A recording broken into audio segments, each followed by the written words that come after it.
Hello everyone, good evening once again, and we are going to start the session again.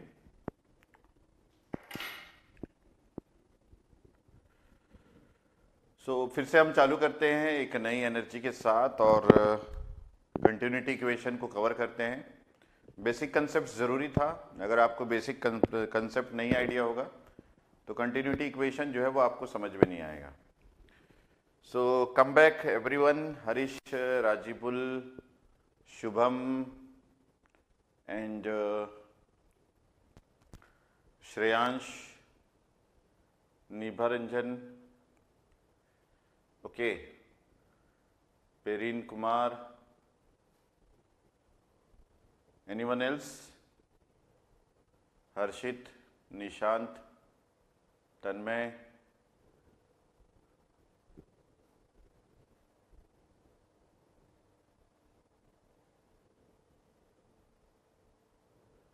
अच्छा, आज आपको injection vaccination लगा हुआ है Sudhanshu. Okay, Waseem and Himadri, Kartikeya, anyone else? Shaivi Dewangan, ठीक है. शैवी, आप रायपुर से? Okay, we are going to start the session again. And कहाँ तक हम लोगों ने समझ लिया था कि हमारे पास अगर कोई लाइट सोर्स लगा है तो उस लाइट सोर्स की वजह से भी हमारे सेमीकंडक्टर के अंदर जो है वो चार्ज कैरियर्स का जनरेशन होता है. तो बस उसी टॉपिक को थोड़ा सा मैं एनहेंस करके फिर इलेक्ट्रिक फील्ड में आ जाता हूँ. ध्यान से सुनते रहेंगे. तो जो हमने लाइट सोर्स यहाँ पे यूज किया था,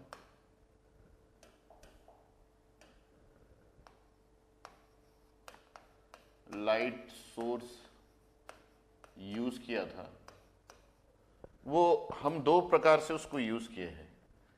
एक की किसी एड्ज को हम लोगों ने इल्यूमिनेट किया था और uniformly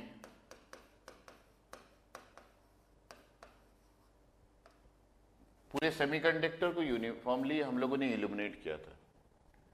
Uniformly illuminated the semiconductor.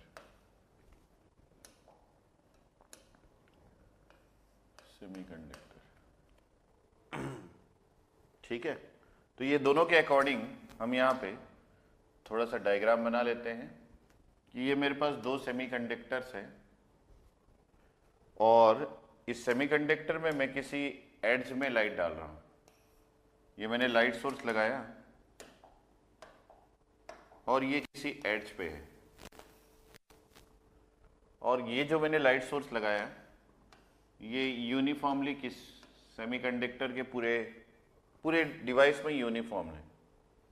सो मैंने इसको लिख दिया कि ये जो है ये एड्ज इल्यूमिनेटेड है. ये सब क्वेश्चन जो है वो आपको मिलेगा.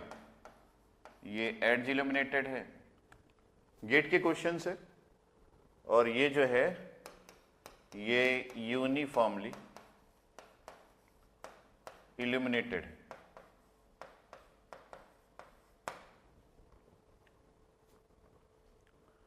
तो इसके अंदर मेजॉरिटी चार्ज कैरियर्स भी जनरेट होंगे और माइनॉरिटी चार्ज कैरियर्स भी जनरेट होंगे. मैंने यहां पे लिखा था कि अगर ये एक एन टाइप का सेमीकंडक्टर है मानते हैं तो मैंने यहाँ पे लिखा था यहाँ पे भी n है इन n टाइप, यहाँ पे भी n है इन n टाइप, यहाँ पे भी n है इन n टाइप, यहाँ पे भी n है इन n टाइप. और मैंने ये भी लिखा था कि यहाँ पे p है इन n टाइप, यहाँ पे p है इन n टाइप, यहाँ पे p है इन n टाइप, यहाँ पे भी p है इन n टाइप. लेकिन जब मैंने किसी एड्ज पे इसको इल्यूमिनेट किया तो ये जो है ये n इन n टाइप में आपका delta n extra electrons add हो गया और P इन N में हमारे पास डेल्टा P जो है वो एक्स्ट्रा होल्स ऐड हो गए. हमको ये पता है कि डेल्टा N जो है ये ड्यू टू लाइट इल्यूमिनेशन से मिला है मेरे को. ठीक है. और ये एक्स्ट्रा है तो इसको हम क्या लिखते हैं, एक्सेस इलेक्ट्रॉन या फिर आप अपने शब्दों में लिख सकते हैं दिस इज जनरेटेड इलेक्ट्रॉन्स। ठीक है, मैं यहां पे लिख दिया दिस इज लाइट इल्यूमिनेटेड।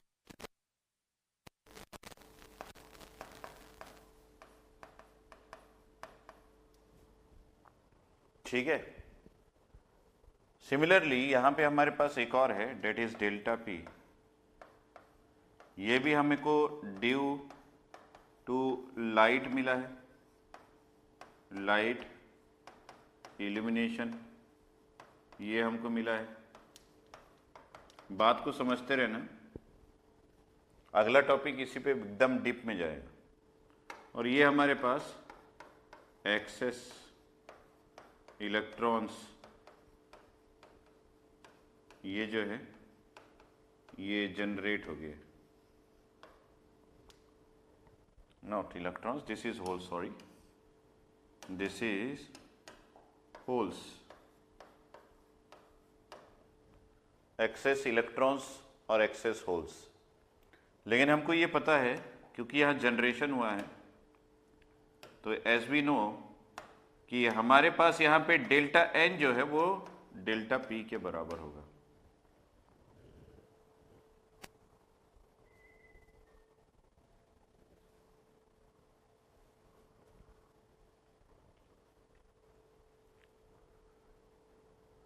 तो अब क्वेश्चन का वक्त आ गया है। व्हेन क्वेश्चन मन से बनाने का वक्त आ गया है और यहां से हमारा माइंड जो है वो खुल जाता है। यस, तो जो लोग भी सो रहे हैं वो जाग जाए, जो खा लिए हैं वो भी जाग जाए। और यहां पे बताइए when light is illuminated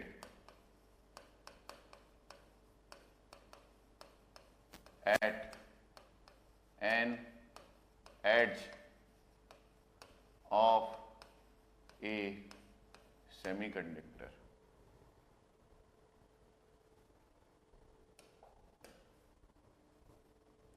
When light is illuminated at an edge of a semiconductor, पहला है ए ऑप्शन, the percentage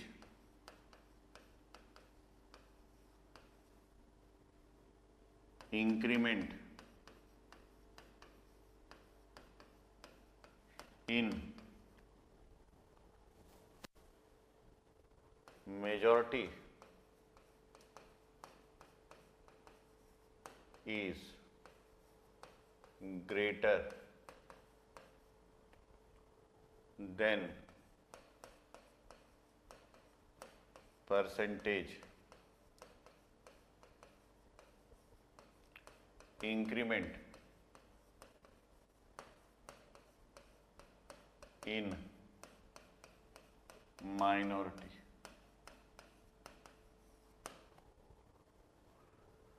तो ये जो माइनॉरिटी है ये कैरियर्स है। ठीक है, तो इसको अपन कॉपी करते हैं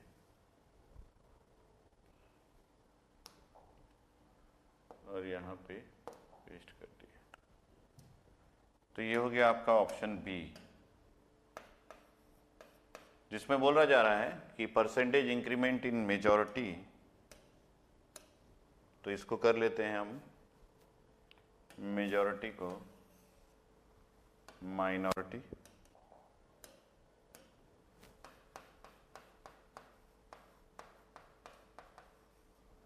और इसको कर लेते हैं majority.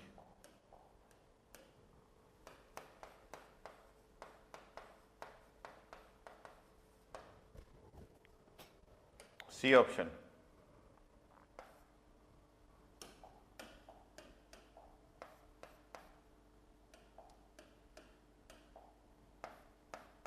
the current due to generation in the semiconductor is diffusion current.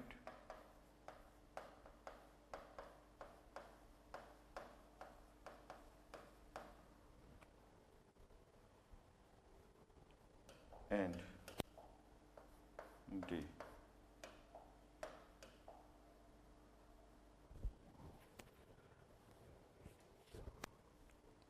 There exists a drift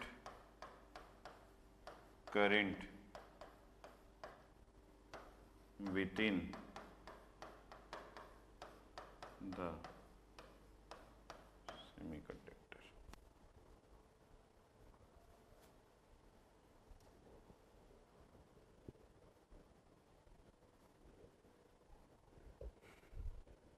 तो ये हमारे पास 4 ऑप्शंस है और सेमीकंडक्टर का टाइप मैंने बता दिया है कि ये एन टाइप का है। तो अगर आप इस क्वेश्चन में भी लिखना चाहें तो ये जो है ये एन टाइप का सेमीकंडक्टर है।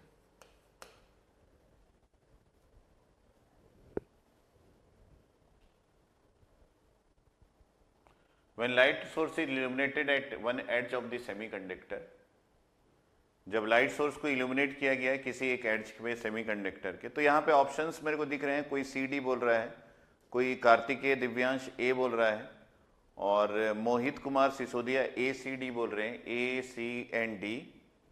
और निभा रंजन जो है उन्होंने डी बोला। There exist a drift current within the semiconductor. मतलब भांति भांति के लोग और तरह तरह के आंसर। तो ये जो है ये एक एनालिसिस का पार्ट है। तो इसको मैं क्यों पूछ रहा हूं, क्योंकि कंटिन्यूटी इक्वेशन में हम लोग इसको इसके पैरामीटर्स को यूज करेंगे। तो कोई ए सी बोल रहा है, कोई अलग अलग आंसर बोल रहा है, ठीक है। तो यहां पे देखिए मेजॉरिटी है, माइनॉरिटी है, ड्रिफ्ट है या फिर डिफ्यूजन है। ड्रिफ्ट है या फिर इसमें हमारे पास डिफ्यूजन है।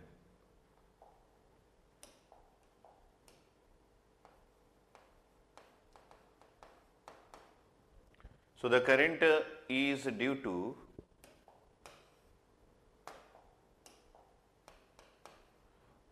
generation in the semiconductor is diffusion current, and there exists a drift current within the semiconductor. The percentage increment in majority is greater than the percentage increment in minority एक है, और percentage increment in minority is greater than the percentage increment in majority।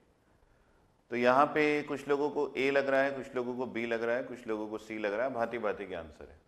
तो सबसे पहले हम इन दोनों पे analysis करते हैं। When the light is illuminated at an edge of the semiconductor, तो हमारे पास इस सेमीकंडक्टर के अंदर मेजॉरिटी चार्ज कैरियर्स भी इंक्रीज हो रहे हैं और माइनॉरिटी चार्ज कैरियर्स भी इंक्रीज हो रहे हैं।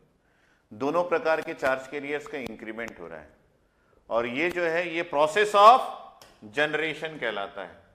ये क्या कहलाता है? ये हमारा प्रोसेस ऑफ जनरेशन कहलाता है।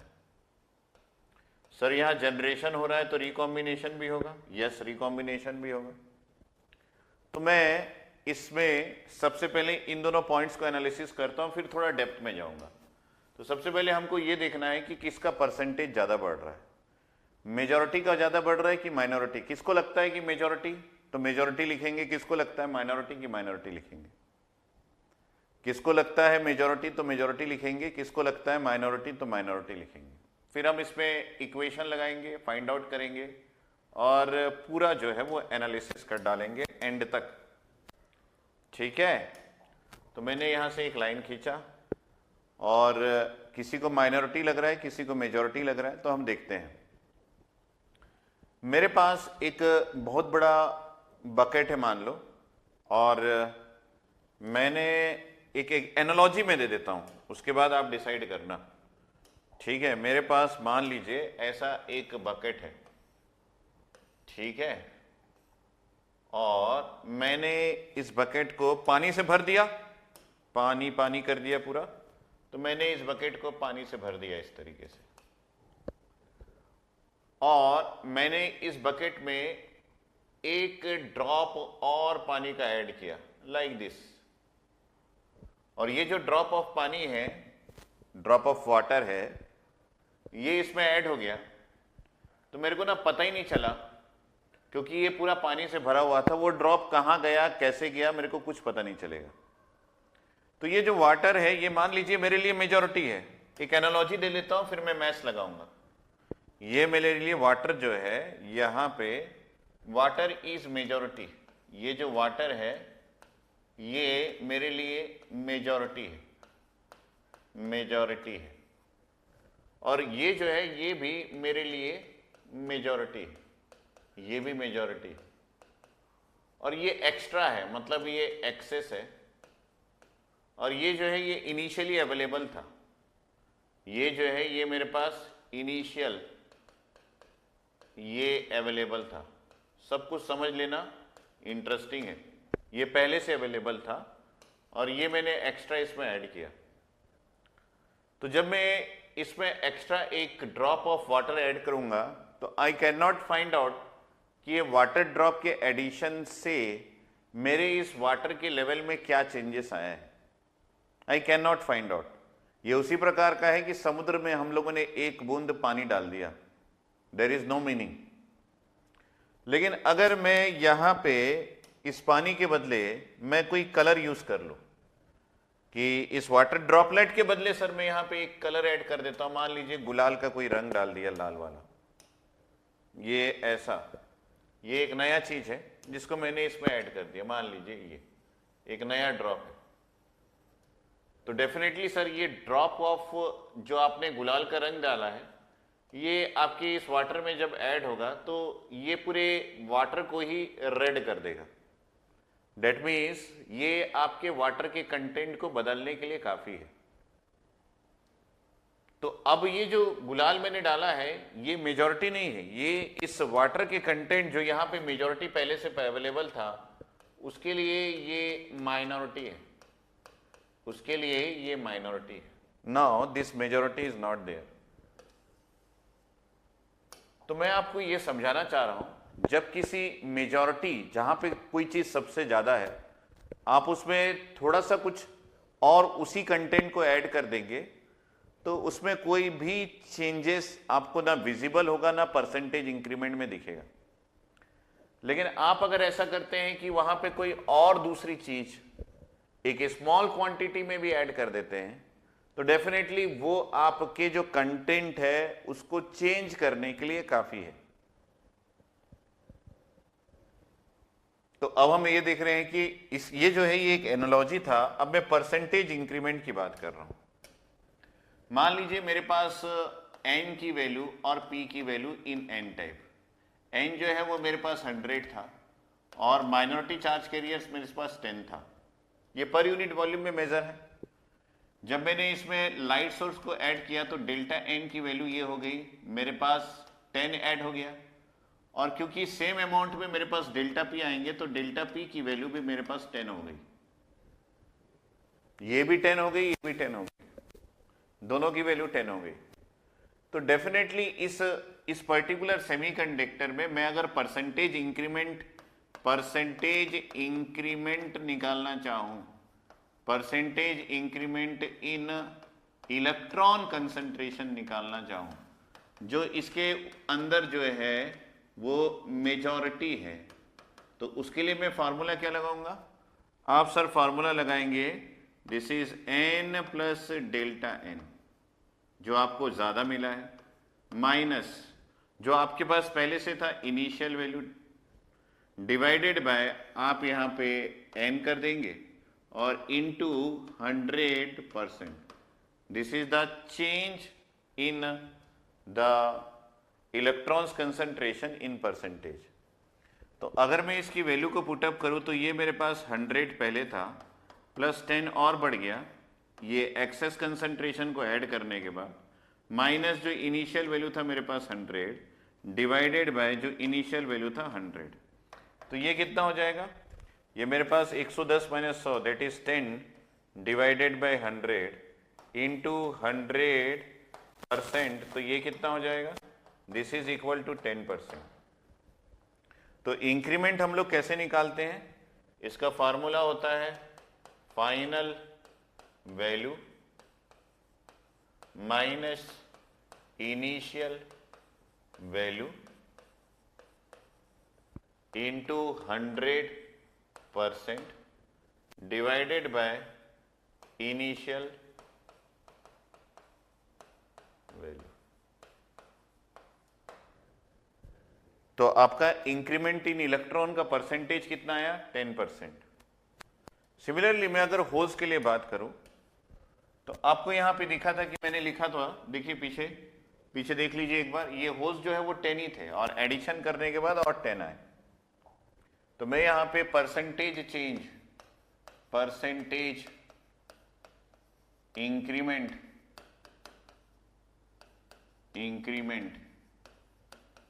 इन होल निकाल लेता हूं। तो ये कितना हो जाएगा? ये आपका है माइनॉरिटी।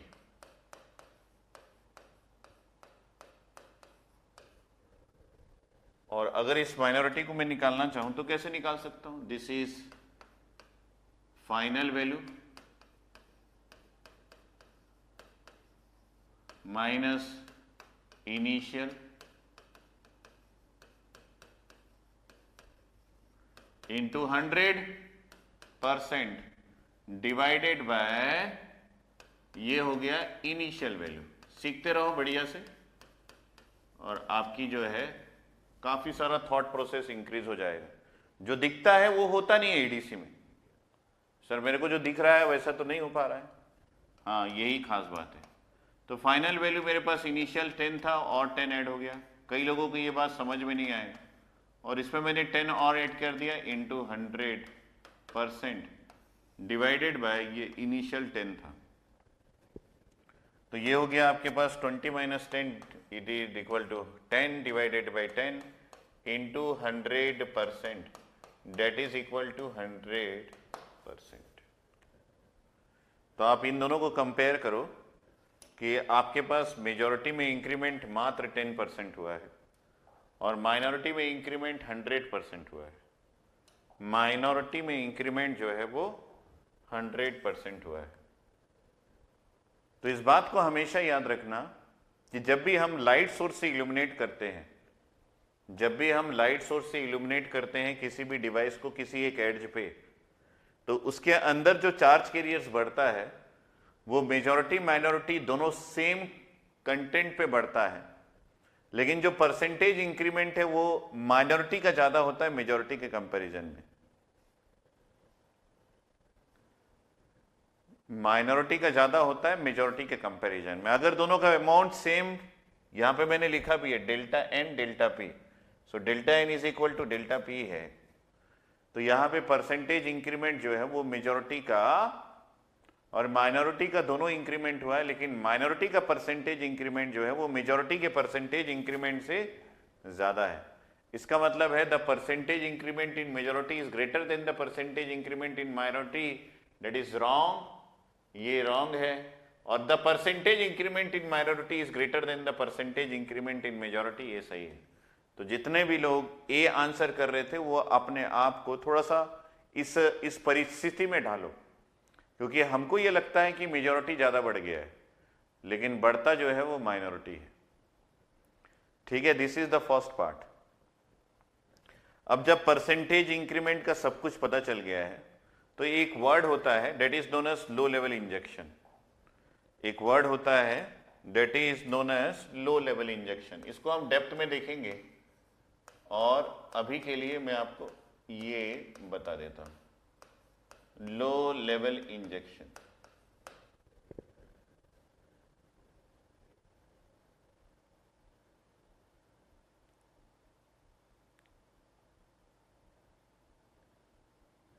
तो इसके लिए मैं डायरेक्ट इसी में जाता हूं। अब मुझे ये पता है कि इलेक्ट्रॉन्स जो है वो इसके अंदर कोई ज्यादा बदलाव नहीं कर पाया, लेकिन होल्स जो है वो इसके अंदर बहुत ज्यादा बदलाव कर दिया। तो मैं जब भी इसका ग्राफ बनाऊंगा उस ग्राफ में मैं होल्स से ही कंपेयर करूंगा, मतलब माइनॉरिटी से मैं कंपेयर करूंगा कि क्या क्या चेंजेस इसके अंदर आएंगे। क्योंकि मैंने बोला ना, यहां पे अगर आप एक बूंद गुलाल का यूज कर लोगे तो ये पूरा जो है इसका रंग ही चेंज हो जाएगा। That means the same analogy. ये ऐसा ऐसा। सो इन दैट कंडीशन मैं ये बोल रहा हूं कि मेरे पास यहां पे मेजॉरिटी माइनॉरिटी दोनों इंक्रीमेंट हुआ है, लेकिन मैं यहां पे माइनॉरिटी का परसेंटेज इंक्रीमेंट मेजॉरिटी से ज्यादा देख रहा हूं। तो जब मैं ग्राफ ड्रॉ करूंगा, मान लीजिए मेरे पास एक ग्राफ है जिसमें मैं कंसंट्रेशन को शो कर रहा हूं और मेजॉरिटी और माइनॉरिटी को दोनों का कंसंट्रेशन शो कर रहा हूं, तो मुझे ये पता है कि सर माइनॉरिटी तो आपके पास बहुत कम था। यस सर, माइनॉरिटी का कंसंट्रेशन मान लीजिए ये हमारे pass through out the semiconductor, ये क्या है, this is the length of the semiconductor, जिसको मैं डी या फिर एल से रिप्रेजेंट करता हूं, ये एल है। L is nothing but the length of the semiconductor, और वाई एक्सिस मेरा कंसंट्रेशन है और कंसंट्रेशन पर सेंटीमीटर क्यूब में है।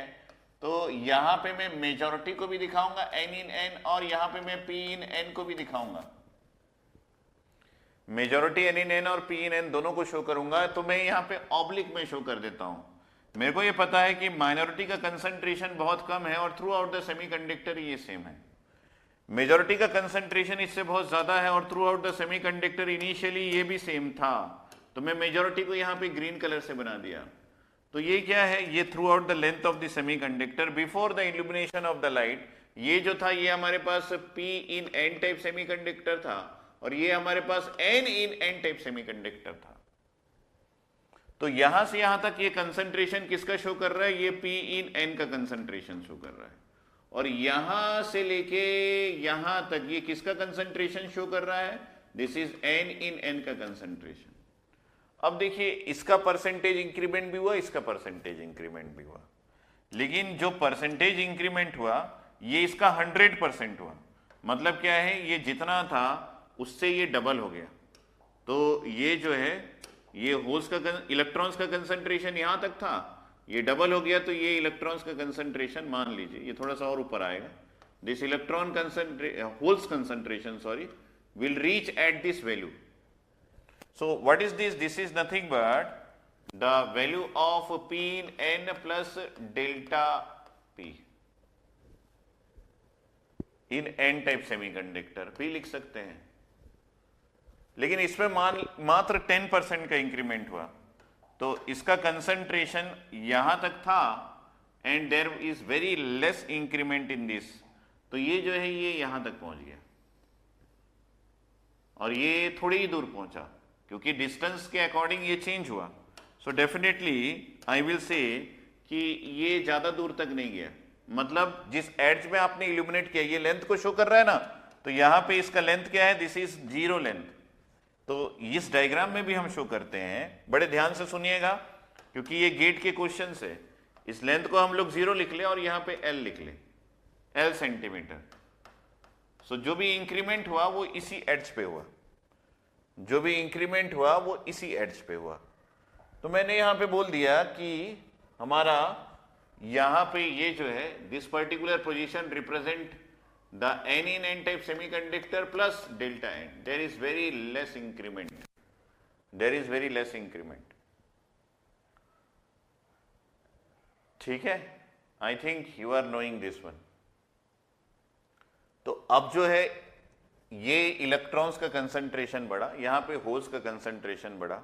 हमको ये पता है कि इसके अंदर जब हम लोग अंदर की ओर आएंगे तो electrons concentration is very much larger than the hole concentration. मतलब मैं बोलना चाहता हूं कि इलेक्ट्रॉन्स का concentration in N type semiconductor is very larger than the holes concentration in N type semiconductor if आपका लेंथ जो है वो जैसे जैसे आप 0 से आगे बढ़ते रहेंगे, if the length is increased from 0 and above.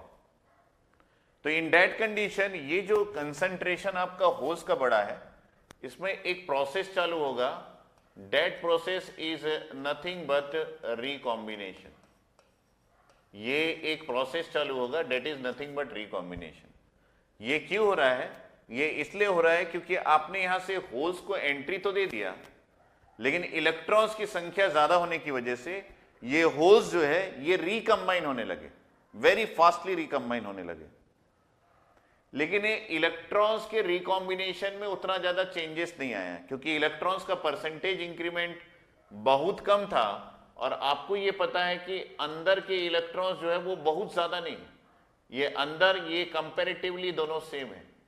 जो आपको एक्स्ट्रा मिला था और जो अंदर थे ये दोनों कंपेरेटिवली सेम है, that is nn plus delta n is comparatively with equal to n in n-type semiconductor as we increase the length of this zero. Are you getting me? So that means यहाँ पे holes का recombination बड़ा fast होगा, लेकिन electrons का recombination जो है वो उतने फास्टली नहीं हो पाएगा, क्योंकि इलेक्ट्रॉन्स जो है वो पहले से ही अवेलेबल थे और आपने थोड़ा सा इलेक्ट्रॉन्स और बढ़ाया तो इलेक्ट्रॉन्स के एरिया में रिकम्बाइन नहीं हो पाया। मेरी बात को ध्यान से सुनना। तो मैं इस प्रोसेस को यहां पे आपको क्लियर करता हूं कि क्या मैं बोलना चाह रहा हूं।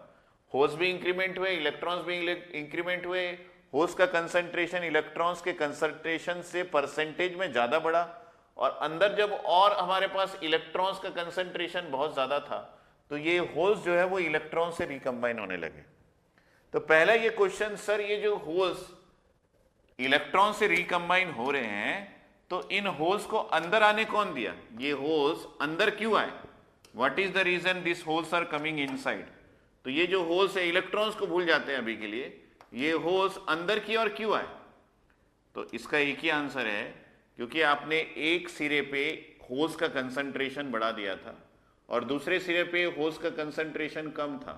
ये पॉइंट देखिए, यहां होल्स ज्यादा है, यहां होल्स कम है, तो डेफिनेटली एक प्रोसेस यहां पे चलेगा, that process is known as diffusion. ये जो है ये एक प्रोसेस यहां पे चलेगा, that is known as diffusion. So whenever there is a concentration difference inside the semiconductor, and if the concentration difference exists, so there exists a process, that process is known as diffusion, and due to diffusion there exists a current, और इस process of diffusion की वजह से इसके अंदर एक current भी flow होगा, that current is nothing but the diffusion current। तो हम यहाँ पे जब लॉन्च हुए इस क्वेश्चन में तो हमको ये पता चला the current is due to generation in the semiconductor is diffusion current. मतलब ये तो रॉन्ग है, ये सही है, और ये भी आपका सही हो गया कि इसके अंदर जो है वो करंट एग्जिस्ट करेगा, and that current is known as diffusion current.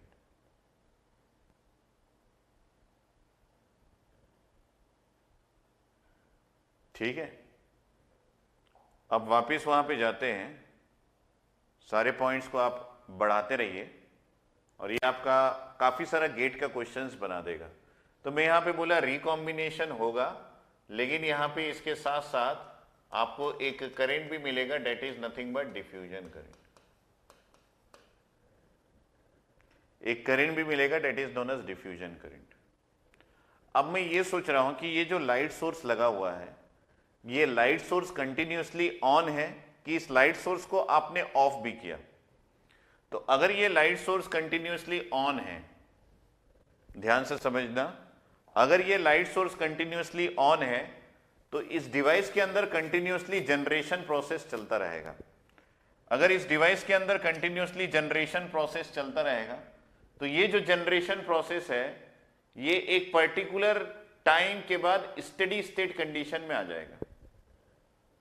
क्यों? क्योंकि मैंने बोला कि अगर जनरेशन कंटिन्यूसली है तो डेफिनेटली इलेक्ट्रॉन्स होल पेयर के बढ़ने के साथ साथ रिकॉम्बिनेशन भी होने लगेगा। अगर रिकॉम्बिनेशन होने लगेगा तो डेफिनेटली रिकॉम्बिनेशन के पहले एक प्रोसेस ऐसा आएगा जब जनरेशन और रिकॉम्बिनेशन दोनों साइमल्टेनियसली एक ही रेट में होने लगेगा। That particular process is known as, और stage is known as steady state. तो मैं इसमें टाइम के रेस्पेक्ट में ये बोलना चाह रहा हूं कि जब टाइम के रेस्पेक्ट में आप देखेंगे तो initially generation is greater then recombination. क्यों? क्योंकि लाइट सोर्स जो है वो लगा हुआ है, लाइट इज अप्लाइड, लाइट जो है वो अप्लाई किया हुआ है, ये अप्लाइड है। लेकिन टाइम के रेस्पेक्ट में ये भी देखिए कि as the generation is continuous, then there comes a point where the generation rate is equal to recombination rate, और यहां पे भी लाइट जो है वो अप्लाइड है, लाइट इज अप्लाइड, लाइट जो है वो अप्लाइड है। अगर मैं इस लाइट को टर्न ऑफ कर दूं, अगर मैं इस लाइट को टर्न ऑफ कर दूं टर्न ऑफ कर दूं तो इसका सीधा साधा किस पे असर पड़ेगा? इस लाइट को मैं टर्न ऑफ कर दूं तो सीधा साधा इसका असर किस पे पड़ेगा? विथ रेस्पेक्ट टू टाइम अगर हम लोग देखें तो यहाँ पे आपका जनरेशन जो है वो रिड्यूस हो जाएगा और रिकॉम्बिनेशन जो है वो बढ़ जाएगा।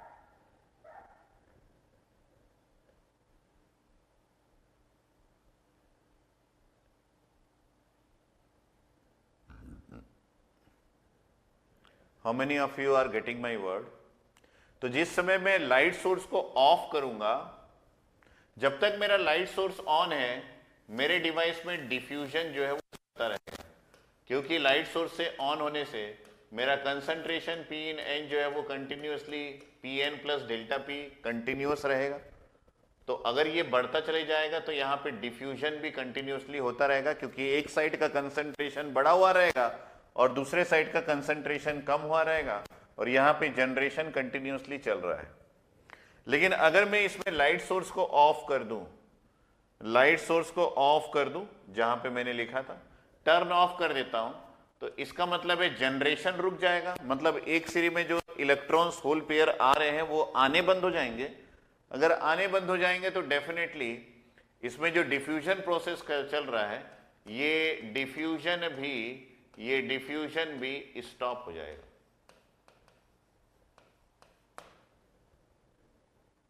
लेकिन जब ये डिफ्यूजन स्टॉप होता है इस डिवाइस के अंदर, जब ये डिफ्यूजन स्टॉप होता है इस डिवाइस के अंदर, करंट का मैग्नीट्यूड जो है वो जीरो हो जाता है। डिफ्यूजन स्टॉप होगा, करंट जो है वो जीरो हो गया।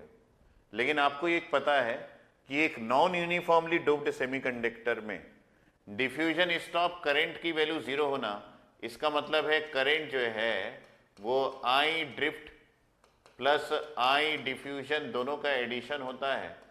और अगर ये आई ड्रिफ्ट प्लस आई डिफ्यूजन दोनों का एडिशन होता है तो यहाँ पे आई ड्रिफ्ट जो है वो माइनस ऑफ आई डिफ्यूजन हो जाएगा और इस समय हमारे सेमीकंडक्टर के अंदर एक वोल्टेज आ जाएगा and that voltage is known as contact voltage और ये नॉन जीरो वैल्यू होगा।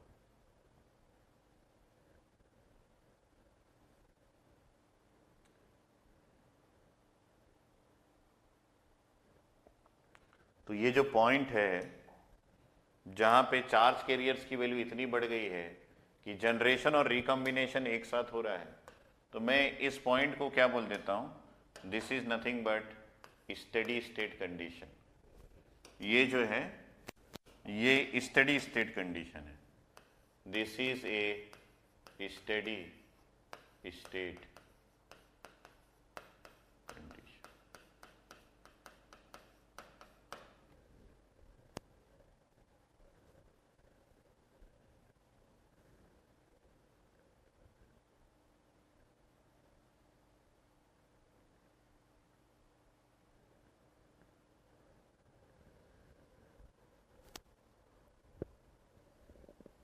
तो इसका मतलब है जो मैंने आपको क्वेश्चन दिया था इसमें यह भी होगा कि there exist a drift current within the semiconductor,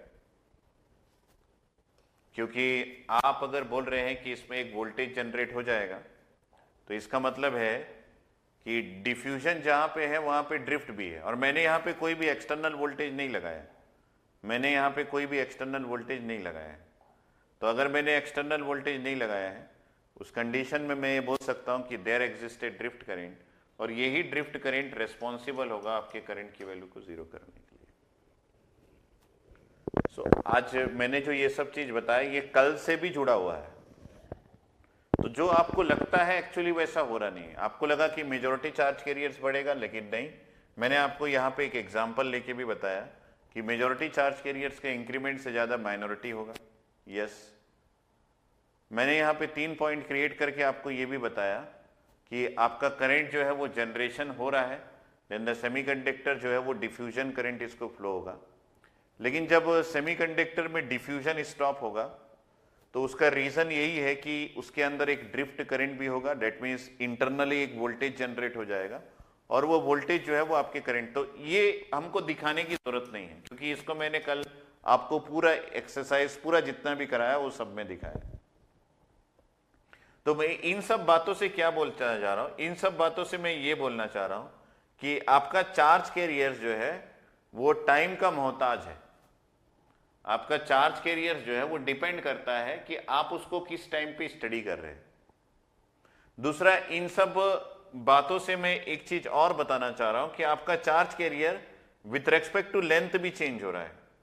मैंने यहां पे ये भी बताना के चाहा कि विथ रेस्पेक्ट टू लेंथ जो है वो चार्ज कैरियर चेंज हो रहा है।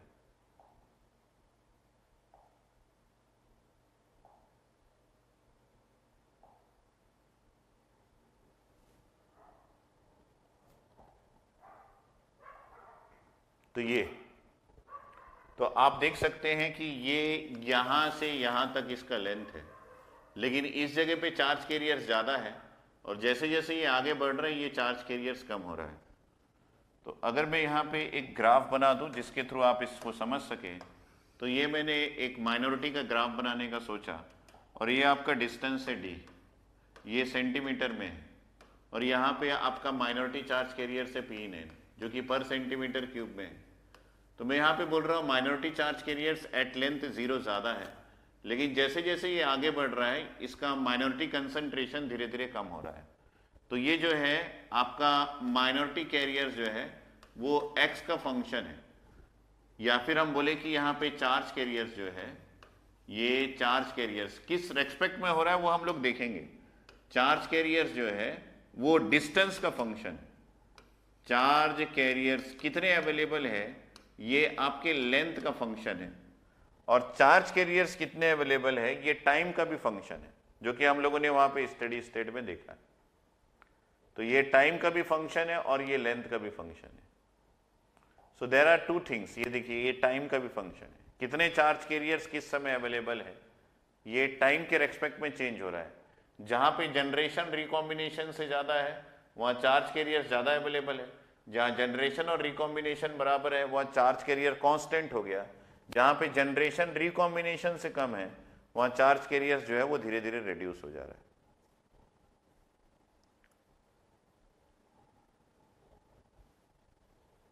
हाँ, ये बिल्कुल सही है निशांत, आपने सही पकड़ा है कि लाइट टर्न ऑफ मतलब ये डिफ्यूजन जो है वो स्टॉप हो गया है। तो इसका मतलब है कि ये जो है ये सोर्स को रिमूव किए हैं यहाँ पे। So I just write here there exist a drift current within the semiconductor. यहाँ पे मेंशन करना चाहिए कि व्हेन सोर्स is removed।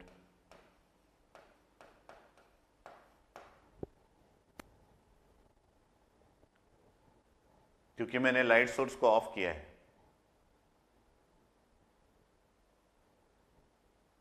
तो ये जो है ये कल का कंसेप्ट और आज का कंसेप्ट दोनों को मिला के इस क्वेश्चन को फ्रेम किया गया है, जिसमें कल हम लोगों ने देखा था कि डिफ्यूजन जो है वो चार्ज कैरियर्स को किसी सेमीकंडक्टर को नॉन यूनिफॉर्मली डोप्ड करने से आता है। लेकिन सेमीकंडक्टर नॉन यूनिफॉर्म सिर्फ डोपिंग से नहीं होता है। Semiconductor non uniformly doped semiconductor किसी एक्साइटमेंट या फिर सोर्स से भी हो जाता है। तो अगर आप कोई सोर्स लगाएंगे तब भी उसमें नॉन यूनिफॉर्मली डोपिंग हो जाती है। तो इन दैट कंडीशन हमारे पास 1 2 3 रीजंस ऐसे आ रहे हैं जो कि when light is illuminated at one edge of the semiconductor के लिए सही बैठता है।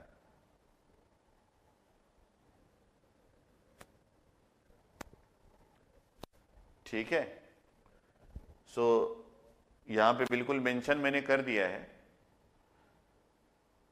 लाइट सोर्स को ऑफ करने के बाद आपके डिवाइस में एक वोल्टेज जनरेट हो जाए, क्योंकि जब तक लाइट सोर्स लगा है डिफ्यूजन करंट तो कंटिन्यू है। करंट जब तक जीरो नहीं होगा तब तक ड्रिफ्ट करंट वहां पे नहीं आएगा। तो इसका मतलब है मैंने यहां पे लाइट सोर्स को ऑफ किया है। सो अब हम लोग आते हैं what is low level injection. तो लो लेवल इंजेक्शन को समझाने से पहले मैं आपको कंफ्यूज नहीं करना चाहता, मैं लो लेवल इंजेक्शन को अलग टॉपिक में लूंगा। मैं उसके पहले आपको कंटिन्यूटी इक्वेशन बताना चाहता हूं। तो लो लेवल इंजेक्शन इसी से रिलेटेड था, तो मैं सोचा यहाँ पे मैं बता देता हूँ, लेकिन मैं कंफ्यूज नहीं करना चाहता, अभी कंटिन्यूटी इक्वेशन में रहने देता हूँ कि अगर आपका चार्ज कैरियर्स बढ़ गया है और चार्ज कैरियर्स कम हो रहा है तो उसके पीछे ये सारा चीज रीजन है। तो मैंने यहाँ पे एक और चीज बनाया था, दैट इज अगर हम लोग यहां पे इसी डिवाइस को यूनिफॉर्मली इल्यूमिनेटेड कर दे तो विथ रेस्पेक्ट टू लेंथ इसमें कोई चेंजेस नहीं होगा। अब जो चेंजेस होगा वो हमारे पास यहां भी delta N plus N in N type semiconductor, ये delta N plus N in N type semiconductor, ये भी delta N plus N in any type semiconductor, मतलब पूरे डिवाइस में यूनिफॉर्मली सेम टाइप के चार्ज कैरियर्स जनरेट हो जाएंगे। यहां पे भी हम लिख सकते हैं this is delta P plus P in N type semiconductor, ये भी delta P plus P in N type semiconductor, ये भी delta P plus P in N type semiconductor, मतलब पूरे सेमीकंडक्टर में सेम। कब? जब आप यूनिफॉर्मली इल्यूमिनेट कर दोगे सेमीकंडक्टर को। तो इस कंडीशन में आपके पास कोई भी डिफ्यूजन प्रोसेस नहीं होगा।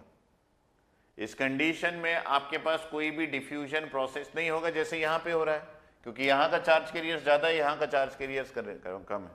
तो आई जस्ट वांट टू से कि देयर इज नो डिफ्यूजन, यहां पे कोई भी डिफ्यूजन प्रोसेस नहीं होगा, there is no diffusion because there is no concentration difference and light is applied uniformly throughout the semiconductor. यही क्वेश्चन इस बार आया था 2021 में।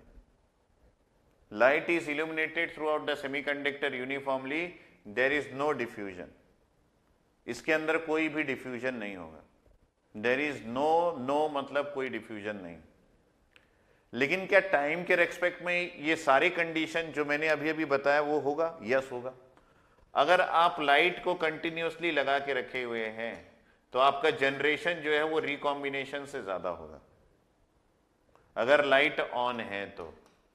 लेकिन विथ रेस्पेक्ट टू, ये टाइम के रेस्पेक्ट में मैं बता रहा हूं, लेकिन विथ रेस्पेक्ट टू टाइम जैसे जैसे टाइम इंक्रीज होगा, क्योंकि चार्ज कैरियर्स बहुत सारे जनरेट हो जाएंगे तो वो रिकम्बाइन होंगे, तो एक टाइम आएगा कि जनरेशन जो है वो रिकॉम्बिनेशन के बराबर हो जाएगा। इस स्टेज को हम लोग फिर से क्या बोलेंगे? This is nothing but the steady state. ये क्या हो जाएगा? ये हमारा कहलाएगा steady state. That is again the steady state condition। ये हमारा steady state।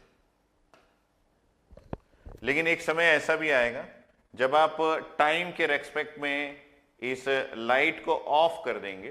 तो मैं यहां पे लिख दिया लाइट जो है वो आपका ऑफ हो गया, तो इस समय आपका रिकॉम्बिनेशन आपके जनरेशन के ऊपर हो जाएगा। ये सभी रेट है, ये सभी रेट है। दो केसेस होता है, एक एड्ज इल्यूमिनेशन, एक यूनिफॉर्म इल्यूमिनेशन। तो एड्ज इल्यूमिनेशन में जो सिनेरियो चल रहा है जिसमें आपका डिफ्यूजन हो रहा है, रिकॉम्बिनेशन हो रहा है, यहां पे डिफ्यूजन आपको नहीं देखने को मिलेगा, लेकिन रिकॉम्बिनेशन और जनरेशन जो है वो जिस रेस्पेक्ट में आपने वहां देखा था सेम उसी रेस्पेक्ट में यहां पे देखने को मिलेगा। ठीक है, जिस रेस्पेक्ट में आपने वहां पे देखा था उसी रेस्पेक्ट में आपको यहाँ पे विथ रेस्पेक्ट टू टाइम सारी चीजें देखने को मिल जाएगी। लेकिन एकमात्र ऐसा चीज है जो कि डिफ्यूजन है, वो सिर्फ और सिर्फ एड्ज इल्यूमिनेशन से मिलता है, यूनिफॉर्म इल्यूमिनेशन से नहीं मिलता है। अगर लाइट सोर्स पूरे में लगा हुआ है तो यूनिफॉर्म इल्यूमिनेशन से आपको वो चीज नहीं मिलता है। कुल मिला के मैं ये बोलना चाहता हूं कि आपके पास जो भी यहाँ पे चार्ज कैरियर्स आए हैं वो चार्ज कैरियर्स दो चीजों का फंक्शन है, एक डिस्टेंस का और दूसरा टाइम का। डिस्टेंस के रेस्पेक्ट में चार्ज कैरियर्स का कंसंट्रेशन चेंज होता है, और इसी में मैंने ये भी बताया कि टाइम के रेस्पेक्ट में भी चार्ज कैरियर्स का कंसंट्रेशन चेंज हो रहा है। यहां पे भी आप अगर देखेंगे तो क्योंकि ये यूनिफॉर्मली इल्यूमिनेटेड था तो यहाँ पे टाइम के रेस्पेक्ट में आपका चार्ज कैरियर्स चेंज हो रहे हैं, मतलब उसका कंसंट्रेशन जो है वो चेंज हो रहा है। तो आपका चार्ज कैरियर जो है वो दो चीजों का फंक्शन हो गया। चार्ज कैरियर जो है वो दो चीजों का फंक्शन हो गया। जैसे हम अगर बोले कि यहाँ पे इलेक्ट्रॉन्स किस चीज का फंक्शन है, तो इलेक्ट्रॉन्स जो है वो आपके टाइम का भी फंक्शन है और ये डिस्टेंस एक्स का भी फंक्शन है। वैसे ही होल्स किस चीज का फंक्शन है, ये टाइम का भी फंक्शन है और डिस्टेंस एक्स का भी फंक्शन है। मतलब ये दोनों चीजों पे डिपेंड करता है।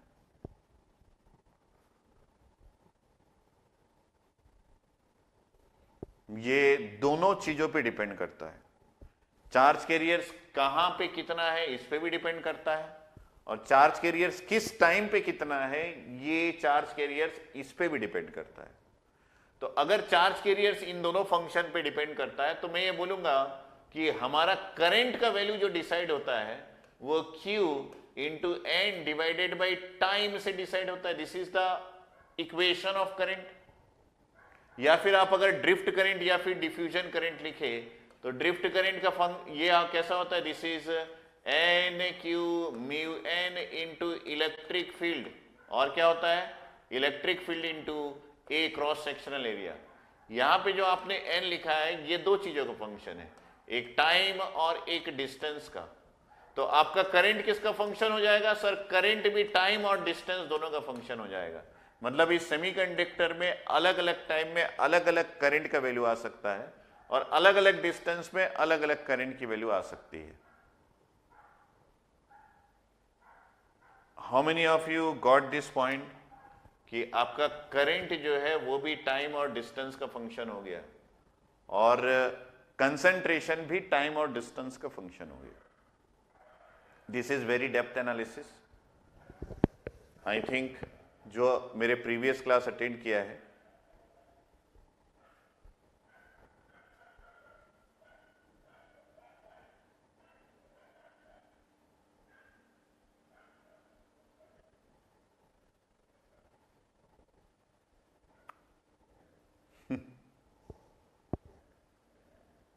ज्यादा रात होने से इलेक्ट्रॉन कम दिखता है बोल रहा है। Who is saying this?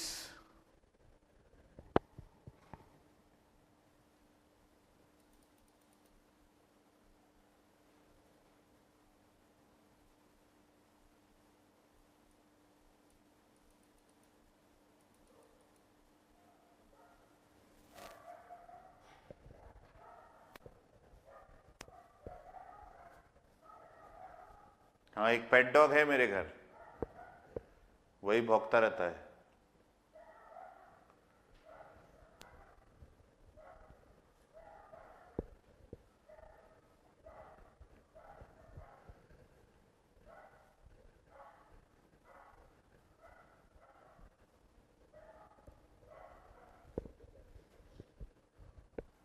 ठीक है, सो इलेक्ट्रॉन्स भी टाइम और डिस्टेंस का फंक्शन है, होल्स भी टाइम और डिस्टेंस का फंक्शन है, जिसकी वजह से आपका करंट जो है वो भी टाइम और डिस्टेंस का फंक्शन हो गया। ठीक है, सो यहां पे हम चले जाते हैं अब कंटिन्यूटी इक्वेशन में, और डेप्थ में बताने की जरूरत नहीं है। I think that we just move on to the continuity equation. तो इसको अपन कर देते हैं, ये जो एनालिसिस अभी अभी आपने देखा है ना, अगर किसी को इसमें थोड़ा भी डाउट है तो आप लोग चिंतित मत होइएगा। कारण ये कि ये अभी बहुत कुछ बचा है इसमें जिंदगी का पूरा सार जो है इसमें अभी बचा हुआ है। ठीक है,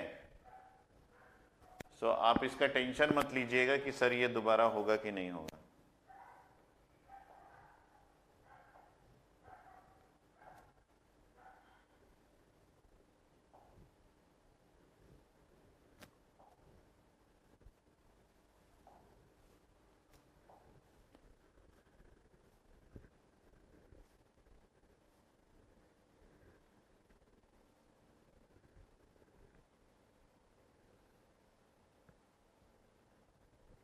सर एक चीज क्लियर नहीं हुई कि पी एन एंड डी की ग्राफ कैसे हुआ।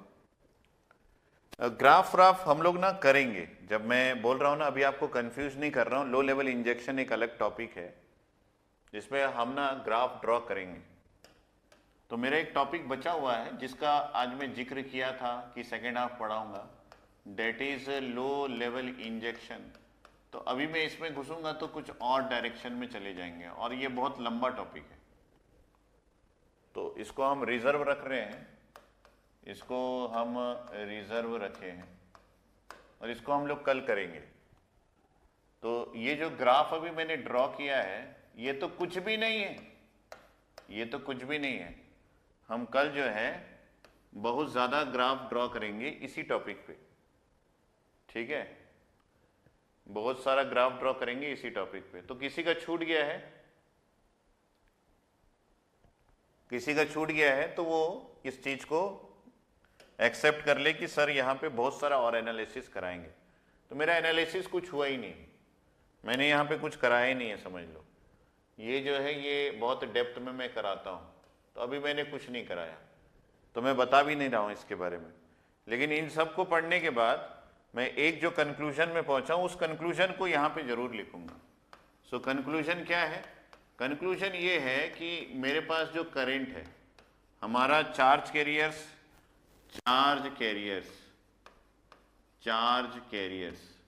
जो हमारे पास होते हैं, चार्ज कैरियर्स, व्हेन एनी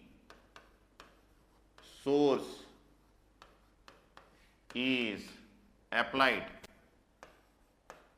जब कोई सोर्स को अप्लाई कर दिया जाता है, applied, the concentration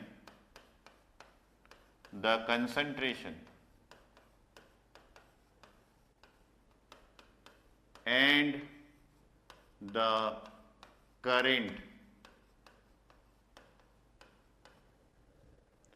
when any source is applied, charge carriers when any source is applied to any semiconductor भी लिख देते हैं, नहीं तो कहाँ पे अप्लाई किए वही नहीं समझ में आए, तो इसको मैं क्रॉस किया, to any semiconductor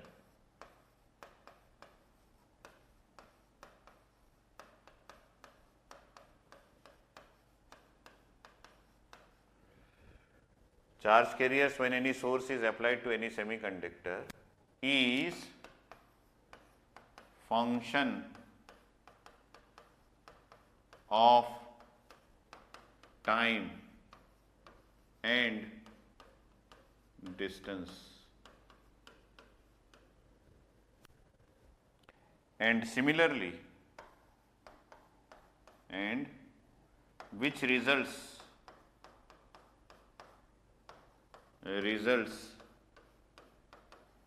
the current is also function of time and distance। तो यहाँ पे अगर आप लिखना चाहें तो we can write n is function of x, t and p is function of x, t, which results, इसका रिजल्ट क्या आएगा कि आप करंट देख लें Jn, it is the function of x, t एंड Jp, it is also function of x, t। लेकिन ये जब सोर्स अप्लाई करेंगे तभी की बात है, सोर्स अप्लाई नहीं करेंगे तो ये कंक्लूजन नहीं लिख सकते।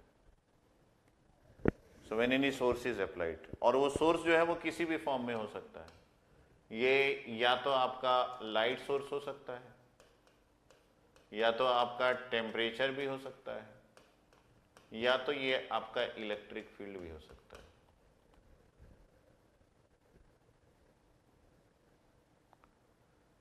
इलेक्ट्रिक फील्ड का भी बहुत गजब कहानी, अगर आप देखेंगे तो मैं आपको कनेक्ट कर देता हूं थोड़ा सा। ये जो इलेक्ट्रिक फील्ड है, ये आपके इलेक्ट्रॉन्स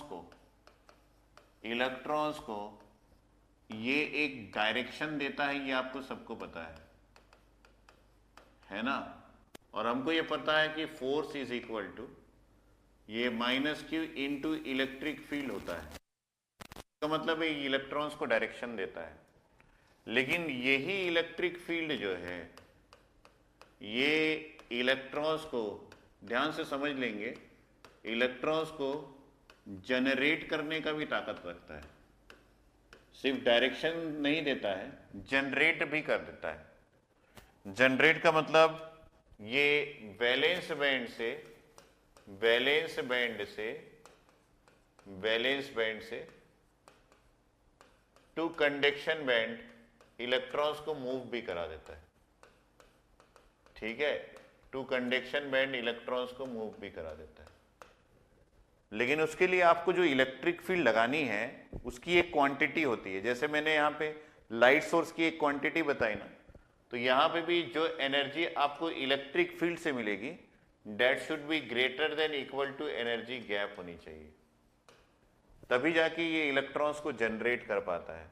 तो इलेक्ट्रिक फील्ड का दो प्रॉपर्टी होता है, एक वो इलेक्ट्रॉन्स को डायरेक्शन प्रोवाइड करता है, दूसरा इलेक्ट्रॉन्स को जनरेट भी कर देता है। मतलब वैलेंस बैंड से कंडक्शन बैंड में काफी सारे इलेक्ट्रॉन्स को ला देता है। लेकिन इस कंडीशन में आपको ये पता होना चाहिए कि ये एनर्जी जो आपको इलेक्ट्रिक फील्ड से मिलेगी वो एनर्जी गैप से ज्यादा होना चाहिए। ठीक है, तो ये एनर्जी किस फॉर्म में मिलती है? इलेक्ट्रिक फील्ड मतलब we are applied any voltage, तो आप यहां पे वोल्टेज लगाएंगे तो आपको ये पता है कि एनर्जी जो है वो इलेक्ट्रॉन वोल्ट के फॉर्म में मिलती है, माइनस क्यू इंटू वोल्टेज। तो ये जो है ये आपकी एनर्जी है, ये आपकी एनर्जी है। सो जब इलेक्ट्रॉन्स वैलेंस बैंड से कंडक्शन बैंड में काफी सारे चार्ज कैरियर्स को ले जाता है, so that process is known age generation. और जब ये जनरेशन होता है आप एक नया डिवाइस बनाते हैं। आपको मैं यहीं पे कनेक्ट कर दे रहा हूं, आप आगे जाके ना मेरे से ये सारे क्वेश्चंस जो है वो करना कि इस टाइप के वर्किंग से क्या हम कोई डिवाइस बना सकते हैं। इस टाइप के वर्किंग से एक दो डिवाइस बनते हैं। कौन से? ऐसा आपको नॉर्मल डायोड में देखेंगे तो आपको नहीं मिलेगा। नॉर्मल डायोड जो है उसमें हम इलेक्ट्रिक फील्ड से कोई भी जनरेशन नहीं करते हैं, चार्ज कैरियर्स को जनरेट नहीं करते हैं। तो नॉर्मल डायोड में इलेक्ट्रिक फील्ड से सिर्फ आपके चार्ज को डायरेक्शन मिलता है। जितने लोग इस बात को समझेंगे वो यहां पे ग्रीन मार्क देंगे कि इलेक्ट्रिक फील्ड से इलेक्ट्रॉन्स को सिर्फ डायरेक्शन मिलता है, किस डायरेक्शन में मूव करना है। तो जितने भी नॉर्मल डिवाइस है, जैसे एक डायोड है नॉर्मल डायोड, ये इतना ही कर पाता है क्योंकि वहां पे इलेक्ट्रिक फील्ड की एक लिमिटेड वैल्यू हम लोग लगाते हैं, and that limited value is energy is less than आपका एनर्जी गैप से ये कम होता है जो हम एनर्जी लगाते हैं। लेकिन हम लोग एक और डायोड बनाते हैं जिसमें हम चार्ज कैरियर्स को जनरेट करते हैं, that is nothing but zener diode. ये एक स्पेशल डायोड है, बहुत अलग तरीके से बताता हूं क्योंकि कनेक्ट होगा। यहां पे हम लोग चार्ज कैरियर्स को जनरेट करते हैं, तो यहां पे जो हम लोग एनर्जी लगाते हैं that is greater than energy gap, तो इलेक्ट्रिक फील्ड से ही करते हैं और इस प्रोसेस को हम लोग ज़ीनर ब्रेकडाउन बोलते हैं। ये प्रोसेस जो है ये ज़ीनर ब्रेकडाउन कहलाता है।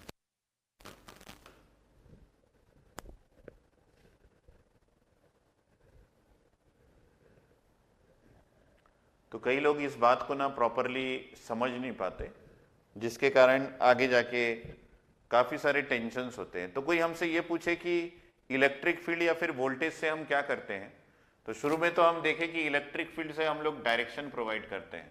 सो इलेक्ट्रिक फील्ड डायरेक्शन देता है और नॉर्मल डायोड में यही हमको मिलता है, फॉरवर्ड बायस रिवर्स बायस, क्योंकि यहाँ पे जो हम वोल्टेज अप्लाई कर रहे हैं उसकी energy less than energy gap है। लेकिन जब हम लोग इलेक्ट्रिक फील्ड से जनरेट करते हैं तो एनर्जी जो लगाते हैं वो ग्रेटर देन एनर्जी गैप होता है, और इस चीज को हम लोग एक डिवाइस बनाने के लिए यूज करते हैं। Then device is nothing but zener diode, तो इसलिए हम लोग इसको ब्रेकडाउन में ऑपरेट कर पाते हैं। बहुत ही बढ़िया कंसेप्ट है यहाँ पे, और आपको बड़ा इंटरेस्ट लगेगा अगर इस कंसेप्ट को जानेंगे। तो ये है आपकी इलेक्ट्रिक फील्ड का बात। प्रीवियस स्लाइड कुछ था क्या? तो मैंने तीन तरीके के सोर्स का, किस तरीके से लाइट को यूज कर सकते हैं, किस तरीके से टेम्परेचर यूज कर सकते हैं, और किस तरीके से हम लोग इलेक्ट्रिक फील्ड को यूज कर सकते हैं for generation of charge carriers, ये मैंने आपको सिर्फ फील कराया। ये सिर्फ इंट्रोडक्शन है, अभी हम इसके डेप्थ में भी जाएंगे। तो मैं नहीं चाहता था कि आप बाद में ऐसा पूछे कि ऐसा कैसे हुआ, तो आपको ना अभी से पूरा क्लियर हो जाना चाहिए, जिंदगी में कोई भी डाउट नहीं रहना चाहिए। तो ये सबको कनेक्ट करेंगे, मैं जितना भी चीज पढ़ाया सबको कनेक्ट करेंगे।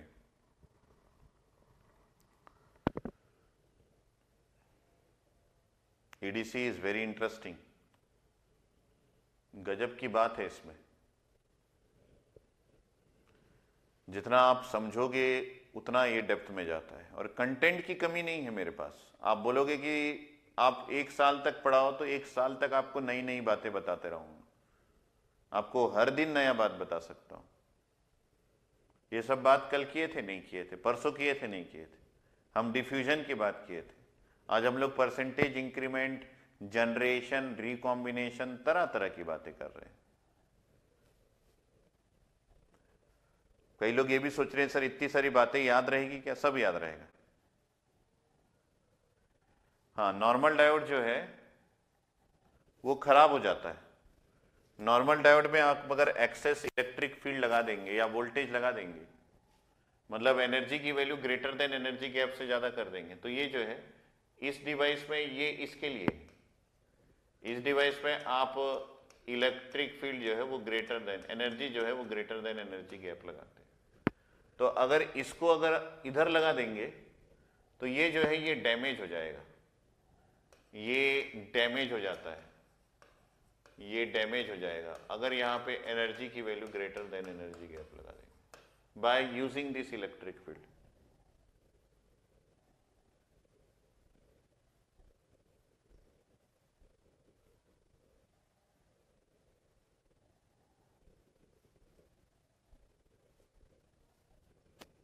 मैं अपने लाइफ का पहला सब्जेक्ट भी ईडीसी, सन 2006 में पहला सब्जेक्ट ईडीसी ही पढ़ाया था। मेरा पहले से ही ईडीसी में मन आ गया था, और जैसे जैसे मैं और पढ़ाता गया तो ये सब एनालिसिस किसी बुक्स में नहीं मिलेगा, ये सब मेरा क्रिएटिविटी है। This all are my creativity, ऐसा कहीं लिखा नहीं रहता है।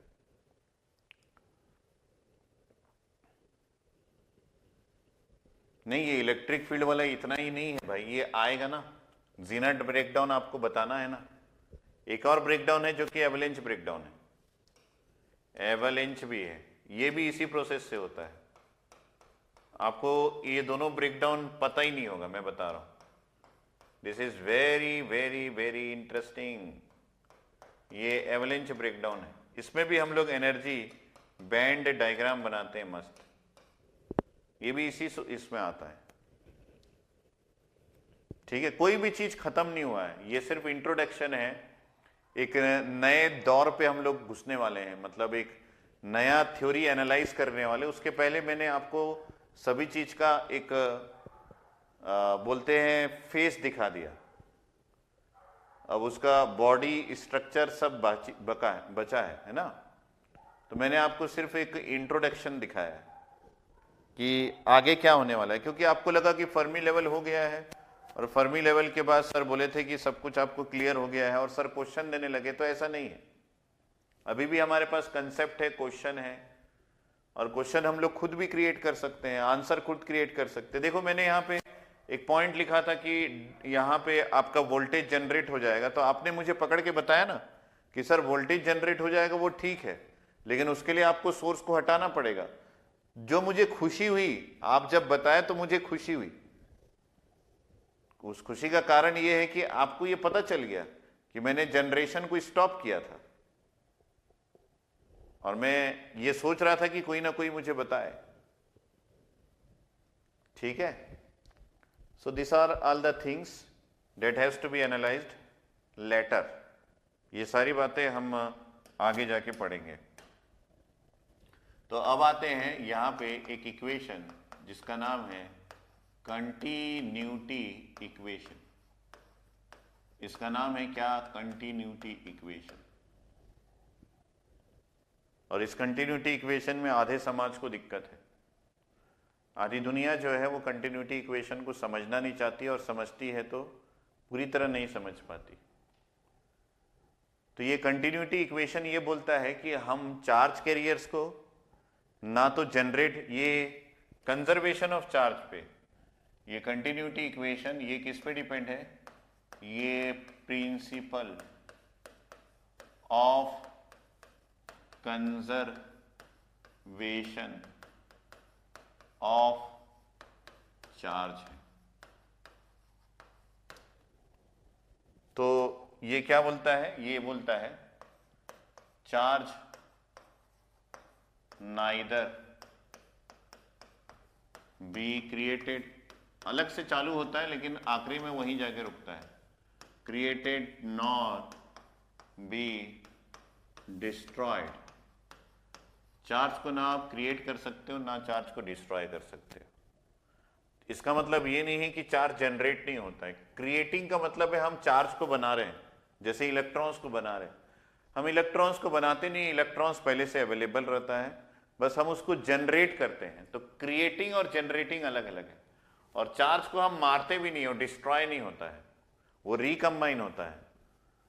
तो इसलिए ये बनाया गया, charge neither be created nor be destroyed, it only transfer, it only, इसको लिखा गया है इट ओनली ट्रांसफर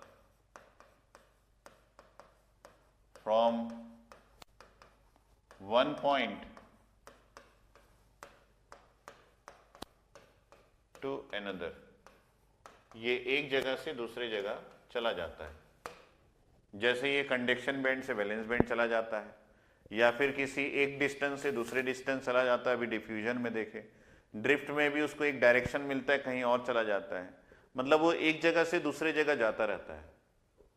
तो यहाँ पे क्रिएटिंग का मतलब है हम लोग उसको जनरेट जरूर करते हैं लेकिन क्रिएट नहीं करते हैं। हम उसको रिकम्बाइन जरूर करते हैं लेकिन डिस्ट्रॉय नहीं करते हैं। जब वो जनरेट होता है तो वो कोवेलेंट बॉन्ड से इंटरएटॉमिक स्पेस में चला जाता है, वो क्रिएट नहीं होता है। तो वो एक पॉइंट से दूसरे पॉइंट में चला जाता है। और जब हम उसको रिकम्बाइन करते हैं तो वो डिस्ट्रॉय नहीं होता है, वो इंटरएटॉमिक स्पेस से कोवेलेंट बॉन्ड में वापस चला जाता है। इसलिए ऐसा लिखा गया है, it only transfer from one point two another. तो चार्ज को हम लोग ना क्रिएट करते ना डिस्ट्रॉय कर पाते हैं, वो एक जगह से दूसरी जगह चला जाता है। इसी प्रिंसिपल पे आपका कंटिन्यूटी इक्वेशन बेस्ड है। कितने लोगों को ये बात समझ में आया? कई लोग बोलेंगे सर क्रिएट का मतलब जनरेट तो कर दिए ना। जनरेट से क्रिएट नहीं होता है, उसको हम लोग बनाए नहीं। जैसे energy neither be created nor be destroyed, energy को ना क्रिएट किया जा सकता है ना डिस्ट्रॉय किया जा सकता है। It transfer from one form of energy to another form, वो एक फॉर्म ऑफ एनर्जी से दूसरे फॉर्म में चेंज होता है। तो आपको ना कोई यहां पे कंफ्यूज कर सकता है। अगर आपका स्ट्रॉन्ग नॉलेज नहीं है तो ये आपको यहां पे कंफ्यूज कर सकता है। तो आप उसको समझाना कि भाई वो एक जगह से दूसरे जगह जा रहा है, वो पहले से चार्ज अवेलेबल था, इलेक्ट्रॉन्स अवेलेबल था, बस उसको हम भेजें, उसको क्रिएट नहीं किए, उसको डिस्ट्रॉय नहीं किए। ठीक है, so this is the point. अब इस पॉइंट को समझाने के लिए कंटिन्यूटी इक्वेशन का सहारा लिया गया। तो इसमें हम लोग जनरेट भी कर देंगे, रिकम्बाइन भी कर देंगे, सब कर देंगे। तो इसके लिए हमारे पास कंसीडर ए सेमीकंडक्टर, हम लोगों ने एक सेमीकंडक्टर कंसीडर किया और इसका सेमीकंडक्टर को एक 3 डायमेंशनल व्यू दे दिया। ऐसा, ये ऐसा हम लोगों ने एक व्यू दे दिया। ठीक है, और इस सेमीकंडक्टर के अंदर मैंने एक छोटा सा एक स्ट्रिप्स ऐसा कंसीडर कर लिया और इस स्ट्रिप की कहानी हम लोग समझेंगे। चार्ज कैरियर्स का जनरेशन भी होगा, चार्ज कैरियर्स का रिकॉम्बिनेशन भी होगा, और चार्ज कैरियर्स एक जगह से दूसरे जगह ट्रांसफर भी होंगे। क्रिएट और डिस्ट्रॉय नहीं होगा, जनरेट होगा, रिकॉम्बिनेशन होगा और एक जगह से दूसरे जगह जाएंगे। मैं इन चारों को जोड़ रहा हूं। तो क्रिएट डिस्ट्रॉय की बजाय क्या होगा सर? जनरेट होगा, रिकम्बाइन होगा। और ये भी लिखा है कि ट्रांसफर होगा एक जगह से दूसरे जगह। तो वो सारे को हम इसमें सेट कर देंगे। तो यहाँ पे मैंने एक छोटा सा बॉक्स बनाया और ये उसके अकॉर्डिंग ये मैंने ऐसा कर दिया।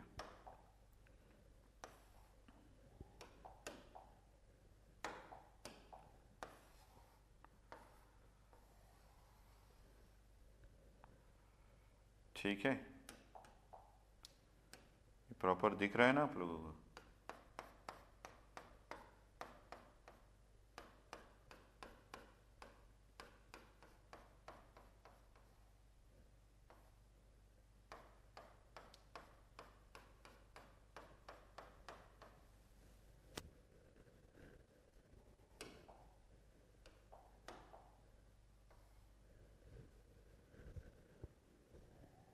तो ये एक्चुअली एक सेमीकंडक्टर है, और इस सेमीकंडक्टर को मान लीजिए मैं ले लेता हूं कि ये एक एन टाइप का सेमीकंडक्टर है।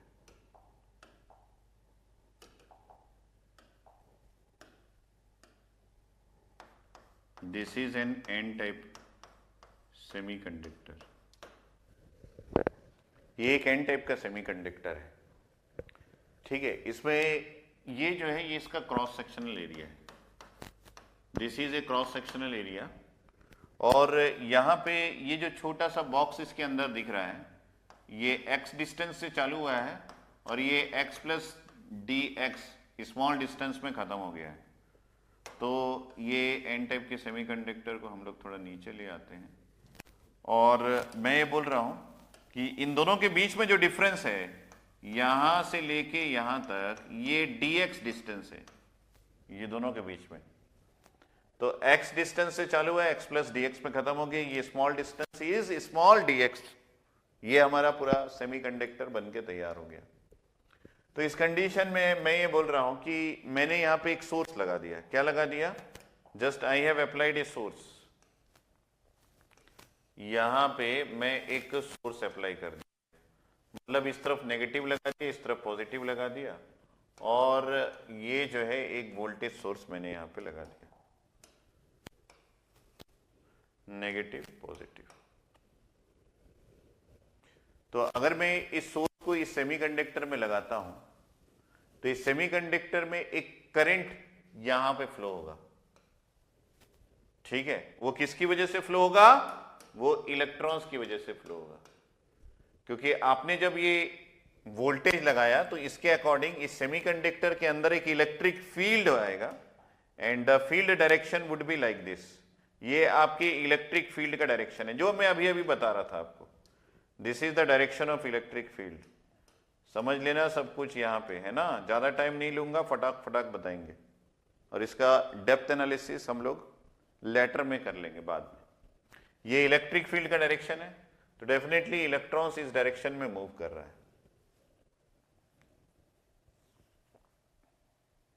उल्टा कर देगा, क्योंकि करंट को भी हम लोग को फ्लो करना है, तो मैं इसके डायरेक्शन को उल्टा कर देता हूं, ठीक है, नहीं तो आपको क्लियर टेंशन हो जाएगा।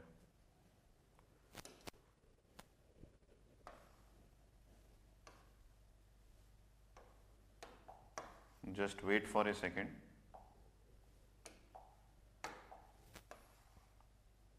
इधर पॉजिटिव लगा दिया, इधर नेगेटिव लगा दिया, ठीक है। मैं डायरेक्शन को चेंज कर रहा हूं, नहीं तो हम सब चीज इधर से ही करेंगे तो मजा नहीं आएगा।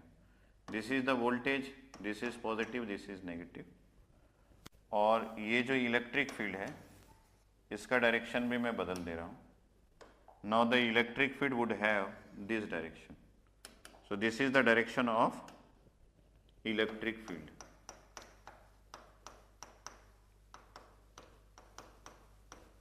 एग्री? तो इन दैट केस इलेक्ट्रॉन्स जो है वो इधर से इधर आ रहे हैं, तो यहां पे हम इस इलेक्ट्रॉन्स को इधर पे चेंज कर देते हैं। ये हमारा हो गया कॉपी, और इसको इधर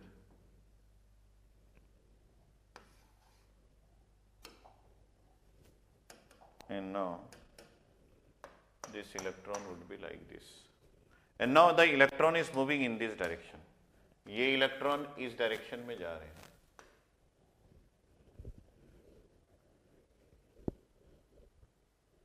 एग्री?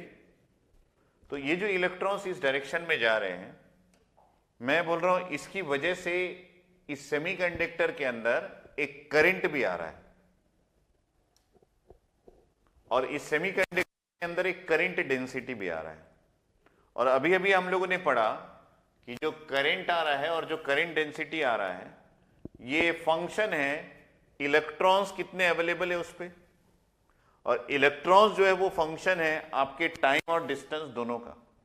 तो हम लोग उस पॉइंट को यहां पे ऐड कर रहे हैं। मान लीजिए ये इलेक्ट्रॉन्स इस डायरेक्शन में मूव कर रहे हैं, और जितने इलेक्ट्रॉन्स यहां से जाना चालू किए, ये चारों इलेक्ट्रॉन्स जो है वो यहां से जाना चालू किए। थोड़ा डेप्थ में समझना, आपको अच्छा लगेगा, क्योंकि बुक्स में इतना क्लियरली नहीं दिया रहता है। ये इलेक्ट्रॉन्स यहां से जा रहे हैं, और ये इलेक्ट्रॉन्स यहाँ पे एंट्री किए, लेकिन जितने इलेक्ट्रॉन्स इस छोटे वाले बॉक्स में एंट्री किए उतने इलेक्ट्रॉन्स यहां से बाहर नहीं आ पाए। तो कितने बाहर आए?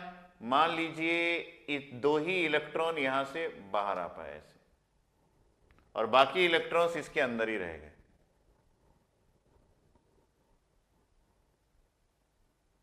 क्या ये पॉसिबल है? यस पॉसिबल है, क्योंकि ये 2 इलेक्ट्रॉन्स रिकंबाइन हो सकते हैं, जनरेट हो सकते हैं, कुछ भी हो सकते हैं। तो मैंने बोला कि इस सेमीकंडक्टर के अंदर गए थे 4 इलेक्ट्रॉन और इस बॉक्स में 4 इलेक्ट्रॉन्स एंट्री मारे थे, लेकिन जब बाहर आए तो इसके अंदर 2 इलेक्ट्रॉन्स रह गए और 2 इलेक्ट्रॉन्स बाहर आए। तो जब ऐसा हुआ तो मैं यहां पे बोलना चाह रहा हूं कि कंटिन्यूटी इक्वेशन को अगर आप समझना चाहते हैं तो मैं ये बोल रहा हूं कि इसकी वजह से यहां पे करंट आया और उस करंट को हम लोग current density J of x के नाम से, क्योंकि इलेक्ट्रॉन्स इस डायरेक्शन में आ रहा है तो करंट जो है वो इसके ऑपोजिट डायरेक्शन में जा रहा है, और ये करंट जो है इसको अगर हम लोग लिखे दिस इज J, और जो कि इलेक्ट्रॉन्स की वजह से, ये फंक्शन किसका हो जाएगा? ये फंक्शन हो जाएगा डिस्टेंस का। और जब ये करंट यहां से बाहर आएगा तो ये फंक्शन हो जाएगा J n, ये x प्लस dx का फंक्शन हो जाएगा। क्यों? क्योंकि आपको ये पता है कि अगर इलेक्ट्रॉन्स इसके अंदर 4 गए थे और 2 ही बाहर आ पाए, मतलब इस वाले और इस वाले करंट में अंतर आ गया, इस वाले और इस वाले करंट में अंतर आ गया। तो यहां पे मैंने Jn ऑफ x लिख लिया, यहां पे Jn x प्लस dx लिख लिया। चलेगा? चलेगा। क्यों नहीं चलेगा? बिल्कुल चलेगा। यहां पे मैंने Jn ऑफ x लिख लिया, यहां पे Jn of x plus dx लिख लिया। That is fine for all। क्या ये बात आपको क्लियर है सभी को?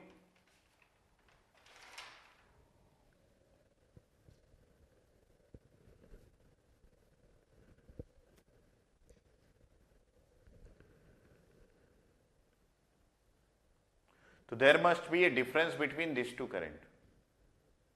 There must be a difference between these two current. The reason is that some of the electrons will not move out from this semiconductor. तो मैंने बोला कि इस सेमीकंडक्टर में with respect to distance and with respect to time में चीजों को निकाल सकता हूं। तो मैंने बोला किसी एक पर्टिकुलर इंस्टेंट में इस पर्टिकुलर बॉक्स में कितने इलेक्ट्रॉन्स बच गए हैं, अगर मैं निकालना चाहूं तो मैं इसको इससे निकालना चाहता हूं dn बाई dt से, where dn by dt is nothing but the concentration of electrons which is left inside the box, और dn by dt is nothing but the number of electrons which has been increased, कितने electrons इस semiconductor के अंदर increase हो गए with respect to time. सो मैं यहां पे इसको लिख रहा हूं, what is this actually? This is nothing but the electrons, ये क्या है? This is the electrons within the box. Box मतलब क्या? ये छोटा वाला जो कि x और x प्लस dx के बीच में है, विद इन द बॉक्स। और इसके वॉल्यूम, बॉक्स के वॉल्यूम को मैं यहां पे लिख दूं तो ये कितना हो जाएगा? This is length into cross sectional area. So that is dx को अगर मैं इफ d ऑफ x को मैं अगर डेल्टा x लिख दूं तो ये delta x into cross sectional area, इसका वॉल्यूम हो गया। तो electrons within the box जो हमारे पास है, electrons within the box increased, बच गए हैं या फिर बढ़ गए हैं, इंक्रीज्ड, और ये टाइम है। So with respect to time, तो जो इलेक्ट्रॉन्स इस बॉक्स के अंदर रह गए हैं उसको मैं with respect to time analyse करना चाहूं तो मैं इसको dn बाई dt लिख सकता हूं। लेकिन ये जो dn में ये जो n है, एक एक चीज के बारे में सोचना पड़ता है। ये n जो है, this is nothing but the concentration of electrons, ये हमारा कंसंट्रेशन ऑफ इलेक्ट्रॉन्स है। तो n को हमेशा हम पर यूनिट वॉल्यूम में लिखते हैं। तो ये जो electrons within the box बच गया है, तो इसको मैं अगर नंबर ऑफ इलेक्ट्रॉन्स लेना चाहूं, ये अगर मैं number of electrons find out करना चाहूं, तो मेरे को क्या करना पड़ेगा सर, n को आपको मल्टीप्लाई करना पड़ेगा इस वॉल्यूम से, that is delta x into A से। मेरी बात समझ रहे हैं? तो इस कंडीशन में अगर मैं डायरेक्टली n लेता हूं तो ये इसका यूनिट क्या हो जाएगा, इसका यूनिट हो जाएगा पर सेंटीमीटर क्यूब पर सेकेंड। लेकिन मेरे को ये चाहिए कि इस कितने इलेक्ट्रॉन्स, नंबर ऑफ इलेक्ट्रॉन्स इस बॉक्स के अंदर रह गए हैं पर सेकेंड में, तो मैं इसमें वॉल्यूम को मल्टीप्लाई कर दूंगा तो मेरे पास आ जाएगा कि पर सेकेंड में नंबर ऑफ इलेक्ट्रॉन्स कितने रह गए हैं। तो मैं इसको मल्टीप्लाई करता हूं area of cross section A से और डेल्टा एक्स से। तो अब मेरे पास ये क्या आ जाएगा, now we have number of electrons within the box increased with respect to time. How many of you got this point?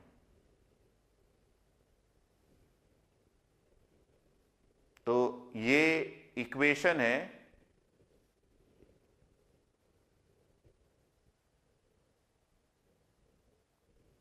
Electrons left जा रहा है राइट जा रहा है, उसका टेंशन मत लो, आप कंसेप्ट को समझो, क्योंकि मैं विजुअलाइज करवा रहा हूं इसलिए आपको ऐसा दिख रहा है, नहीं तो इसकी विजुअलाइजेशन की जरूरत नहीं। ठीक है, सो मैं यहां पे अगर सिर्फ एक बार और लिखता हूं, मैं यहां पे अगर सिर्फ dn/dt लिखूं तो इस dn/dt में ये जो t है ये एक्चुअली टाइम है। तो एक स्मॉल चेंज इन टाइम में मेरे पास इलेक्ट्रॉन्स कितने रह गए हैं उस बॉक्स के अंदर, वो मैं निकालना चाहता हूं। तो मैं यहां पे एक्चुअली में निकालना चाहता हूं नंबर ऑफ इलेक्ट्रॉन्स जो कि इंक्रीज हो गया है किसके अंदर, with in the box, with in the box पर यूनिट टाइम, ये मैं निकालना चाहता हूं। लेकिन मुझे ये भी पता है कि यहां पे n जो लिखा हुआ है ये एक्चुअली नंबर ऑफ इलेक्ट्रॉन्स नहीं है, ये n जो है ये actually number of electrons per unit volume है, और मुझे सिर्फ नंबर ऑफ इलेक्ट्रॉन्स चाहिए, तो मैं इसको वॉल्यूम से मल्टीप्लाई कर दूंगा। तो मेरे को यहां पे क्या आ जाएगा, यहां पे नंबर ऑफ इलेक्ट्रॉन्स आ जाएगा। तो ये जो n दिख रहा है ये actually number of electrons per unit volume है। तो मैं इसको क्या किया, मैं इसको वॉल्यूम से मल्टीप्लाई कर दिया, तो ये हो जाएगा आपके पास a डॉट dx या फिर डेल्टा x। ये किसका वॉल्यूम है, ये उस स्मॉल बॉक्स का वॉल्यूम है, क्योंकि मैं इस बॉक्स के अंदर कितने इलेक्ट्रॉन्स रह गए हैं उसके बारे में सोच रहा हूं। एकदम सिंपल।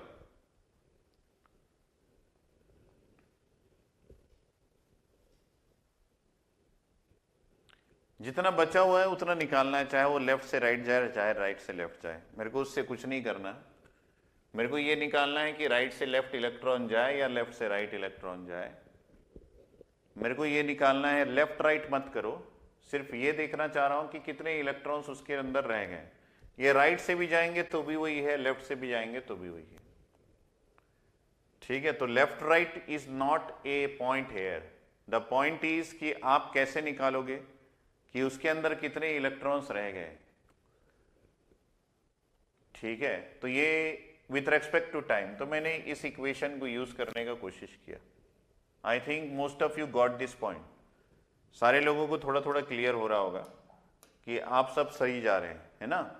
तो ये जो है यहाँ पे मैंने एक लाइन खींचा और मैं अब देखना चाहता हूं कि कितने नंबर ऑफ इलेक्ट्रॉन्स रह गए हैं, उसको मैं कैसे फाइंड आउट करूंगा। तो मैं पहले एक एनालॉजी दे देता हूं। ठीक है, एक एनालॉजी दे देता हूं, क्योंकि आप लोग जो है एनालॉजी से पहले जल्दी पकड़ते हो, तो एनालॉजी पहले मैं दे देता हूं। एनालॉजी ये है कि मान लीजिए मेरे पास एक लेक है। लेक मतलब क्या, लेक मतलब क्या होता है सर? लेक मतलब झील होता है। तो झील, पॉन्ड और समुद्र में क्या अंतर है?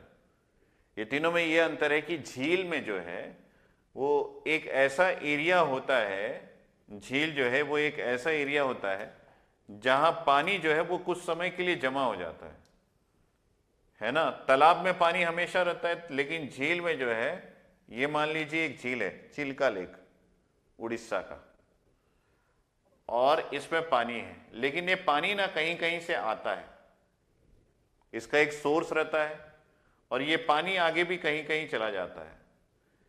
अगर ये तालाब होता तो पानी यहीं पे होता, ना कहीं से आता ना कहीं जाता।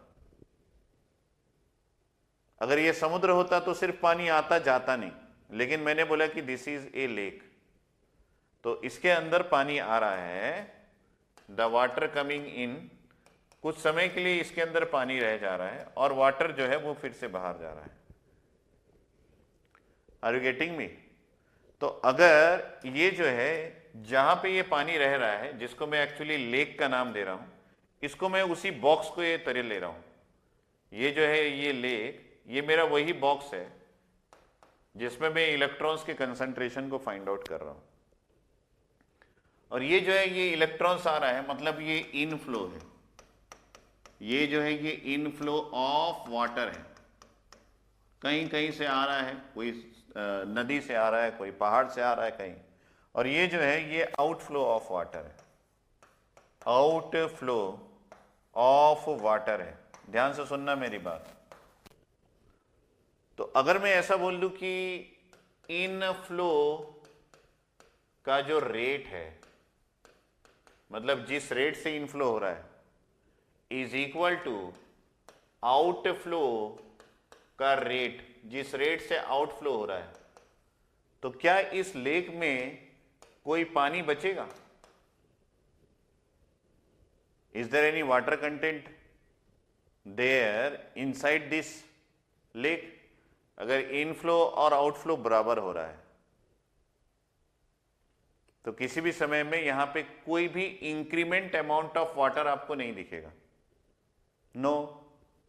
तो ये जो है ये लेक में आपके पास पानी कंटेंट कभी नहीं बढ़ेगा, नो इंक्रीमेंट। तो ये जो है ये नो इंक्रीमेंट हो जाएगा अगर इनफ्लो और आउटफ्लो बराबर है, ठीक है।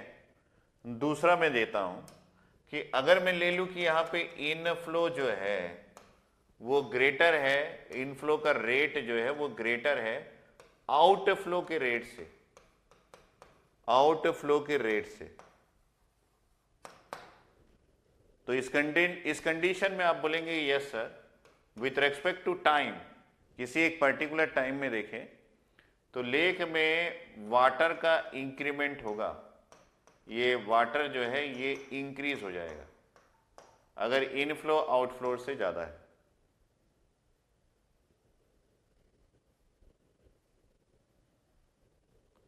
तो अगर इनफ्लो आउटफ्लो से ज्यादा है तो किसी एक पर्टिकुलर टाइम में इस लेक में पानी बच जाएगा। अगर इनफ्लो और आउटफ्लो कम है, बराबर है, तो किसी एक पर्टिकुलर टाइम में यहां पे कोई भी पानी नहीं बचेगा, जो आएगा और जो निकल जाएगा वो दोनों बराबर है। तो सिमिलरली यहां पे भी है, ये एनालॉजी बस में दिया था, अगर जितने इलेक्ट्रॉन्स इधर से आ रहे हैं उतने इलेक्ट्रॉन्स निकल जा रहे हैं, तो इसके अंदर कभी भी इंक्रीमेंट नहीं हो पाएगा इलेक्ट्रॉन्स का। इंक्रीमेंट तो तभी हो पाएगा जितने इलेक्ट्रॉन्स आ रहे हैं उसमें से कुछ इलेक्ट्रॉन्स चले गए और कुछ इलेक्ट्रॉन्स बचे हुए हैं, तभी इसके अंदर इंक्रीमेंट हो जाएगा। अब लेफ्ट राइट मत देखना, मैं बोल रहा हूं कि इसी को मैं करंट के टर्म्स में बता रहा हूं। अब मैं इसको हटा दे रहा हूं, नहीं तो आप कंफ्यूज होंगे, सर जा ज्यादा रहे हैं आ कम रहे हैं। मैंने बोला कि ये Jn ऑफ x रिप्रेजेंट कर रहा है कि ये करंट इस डायरेक्शन से आ रहा है, और Jn x प्लस dx जो है वो करंट इस डायरेक्शन से बाहर जा रहा है। लेकिन करंट जो है हमेशा चार्ज लेके आता है और करंट जो है वो चार्ज को बाहर निकालता है। मैंने बोला जो ये इन हो रहा है, ध्यान से सुनना, और ये जो आउट हो रहा है, अगर इन दोनों में डिफरेंस है तो मैं ये बोल सकता हूं कि इसके अंदर चार्ज रह जाएगा, चाहे वो किसी प्रकार का भी है। अगर ये जो इन हो रहा है और ये जो आउट हो रहा है, करंट जो इन हो रहा है और करंट जो आउट हो रहा है, इन दोनों में डिफरेंस है, तो डेफिनेटली किसी एक पर्टिकुलर टाइम पे इसके अंदर चार्ज बचा हुआ है। तो आप अगर इसको निकालना चाहते हैं कि number of electrons increase with in the box पर यूनिट टाइम, अगर इसको आप निकालना चाहते हैं तो आपको इनफ्लो और आउटफ्लो को डिफरेंस करना पड़ेगा। तो इनफ्लो मतलब करंट, आउटफ्लो मतलब करंट आउटगोइंग। तो इनकमिंग करंट और आउटगोइंग करंट के बीच में डिफरेंस आपको निकालना पड़ेगा। तो मैंने इसी इक्वेशन को लिखने का सोचा और मैंने यहां पे लिखा dN/dt और इसको मल्टीप्लाई किया किसके साथ, x के साथ, डेल्टा x और क्रॉस सेक्शनल एरिया a के साथ, है ना, ये तो था ही। अब मैंने बोला कि जो करंट x डायरेक्शन से आ रहा है उसको मैं JNX लिख देता हूं, और जो करंट उधर से जा रहा है ये बराबर नहीं है, तो अगर ये बराबर नहीं है तो x प्लस डेल्टा x से जो करंट जा रहा है इसको मैंने लिख दिया। लेकिन जब मैंने इस करंट को लिखा तो मैं थोड़ा थोड़ा केयर किया कि इसका यूनिट क्या है। इसका यूनिट है number of electrons, number of electrons per unit time. ये आपके किसी एक पर्टिकुलर टाइम में कितने इलेक्ट्रॉन्स इंक्रीज हो रहे हैं, नंबर ऑफ इलेक्ट्रॉन्स इंक्रीजिंग पर यूनिट टाइम। अगर मैं राइट साइड में देखा तो ये Jn(x) है, और Jn जो है वो करंट डेंसिटी होता है। करंट डेंसिटी का यूनिट होता है एम्पियर पर सेंटीमीटर स्क्वायर। तो ये दोनों यूनिट मैच नहीं कर रहा है।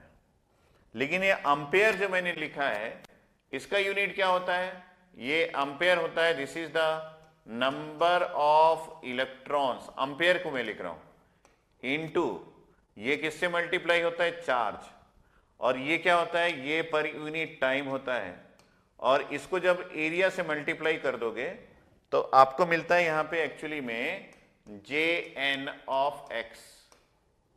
ये Jn(x) का यूनिट है, और Jn(x) क्या है, this is nothing but the current density. क्योंकि मैं एरिया से मल्टीप्लाई किया हूं तो ये करंट की डेंसिटी है। ध्यान से सुनते रहना, पूरा समझ में आएगा। कंटिन्यूटी इक्वेशन जिसको क्लियर नहीं है क्लियर हो जाएगा।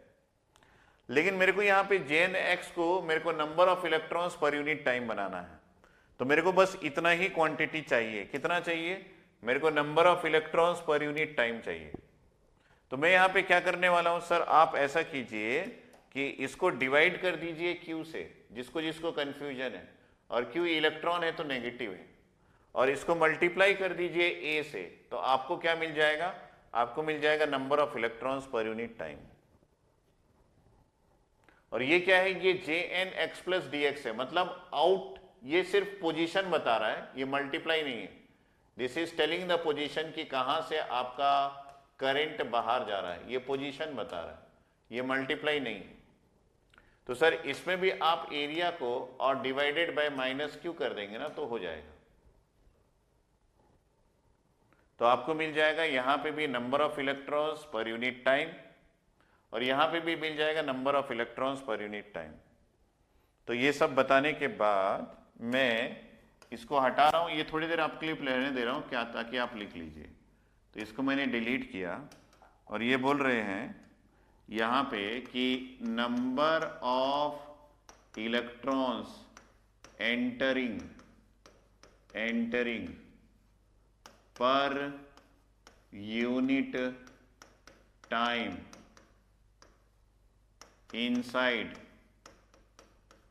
the box, मतलब ये इनफ्लो है ये वाला, और इसको मैं माइनस कर रहा हूं किसके साथ,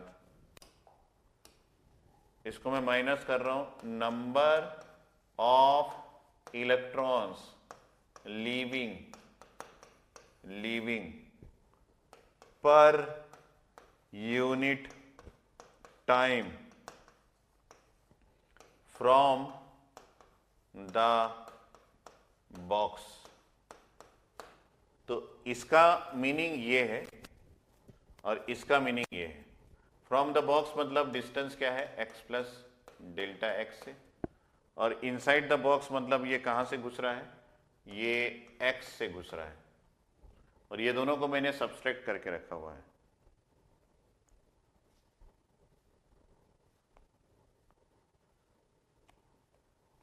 तो ये एक्चुअली इनफ्लो को आउटफ्लो से मैंने सब्सट्रैक्ट किया है।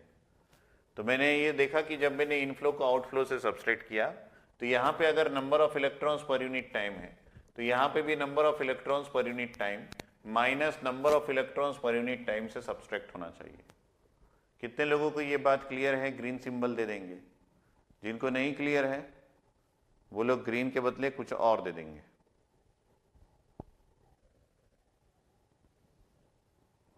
रेड ब्लू दे सकते हैं।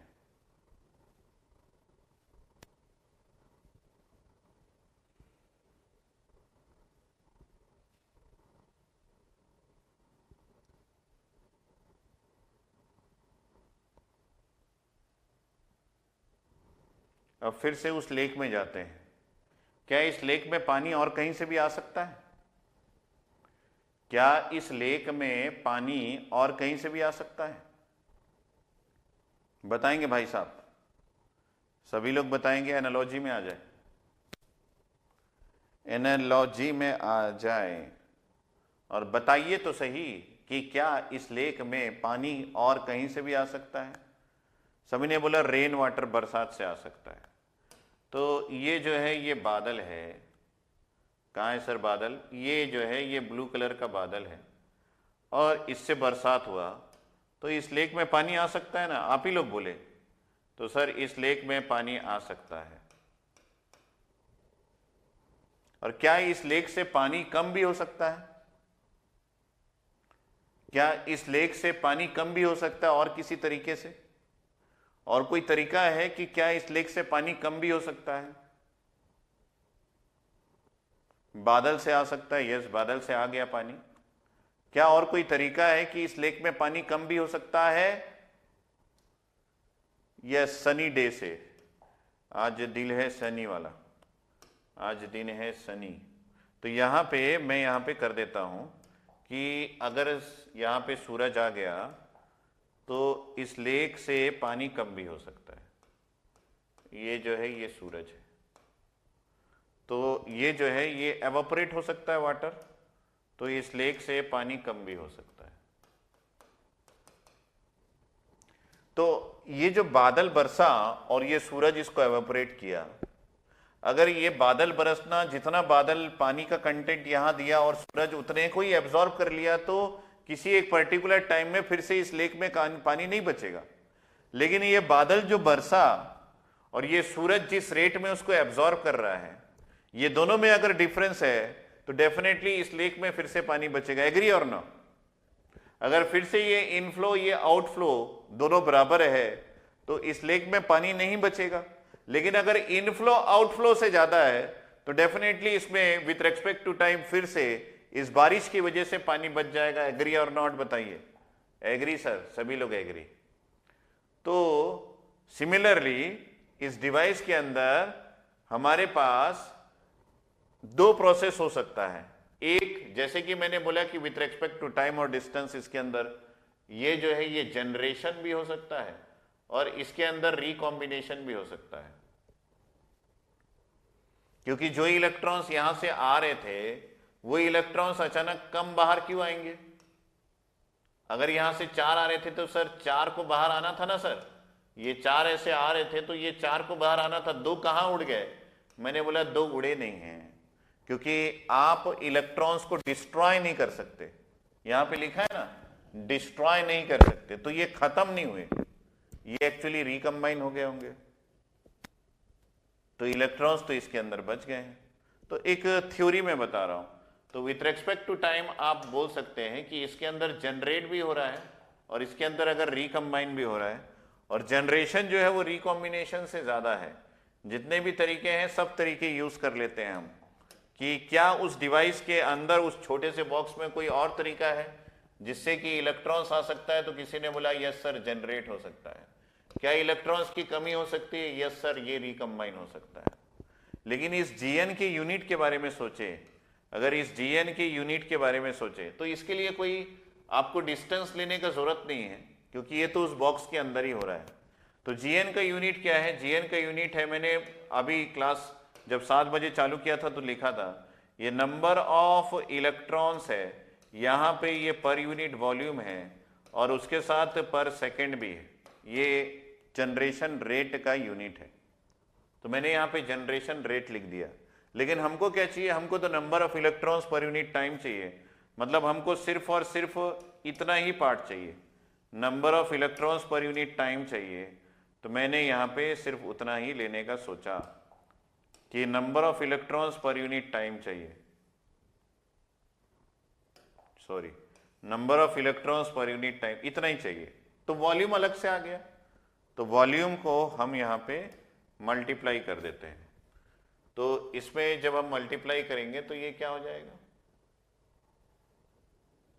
थोड़ा सा दूर कर देते हैं इसको। तो वॉल्यूम जो है इसमें मल्टीप्लाई हो जाएगा, तो क्या बच जाएगा, number of electrons per unit time. तो वॉल्यूम क्या है इसका, volume, what is the volume, volume is nothing but delta x into A है इसका वॉल्यूम। तो सिमिलरली रिकॉम्बिनेशन का भी वही है, तो उस बॉक्स का वॉल्यूम क्या है, ये डेल्टा एक्स इंटू ए जो है इसका वॉल्यूम। जैसे यहां पे डेल्टा एक्स इंटू ए की है, यहां भी डेल्टा एक्स इंटू ए की है। तो अब इसका यूनिट क्या हो गया, इसका यूनिट हो गया हमारे पास फिर से the number of electrons generated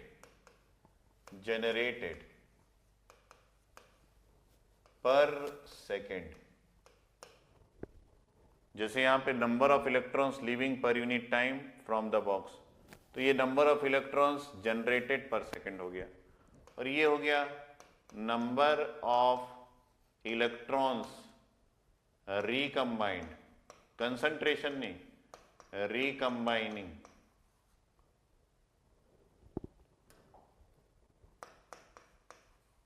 पर सेकेंड। तो अब देखिए वहां से यहां तक सबका यूनिट सेम हो गया, और एनालॉजी में मैंने आपको दे दिया। ये जो इक्वेशन आपने लिखा है ना, ये इक्वेशन एक्चुअली कंटिन्यूटी इक्वेशन कहलाता है। ये जो आपने यहाँ पे एक इक्वेशन लिख लिया जिसमें आपने इनफ्लो आउटफ्लो को भी ले लिया और जनरेशन रिकॉम्बिनेशन को भी ले लिया, और सारे को लेके जो आपने इक्वेशन यहाँ पे लिखा है ना, that equation is known as continuity equation.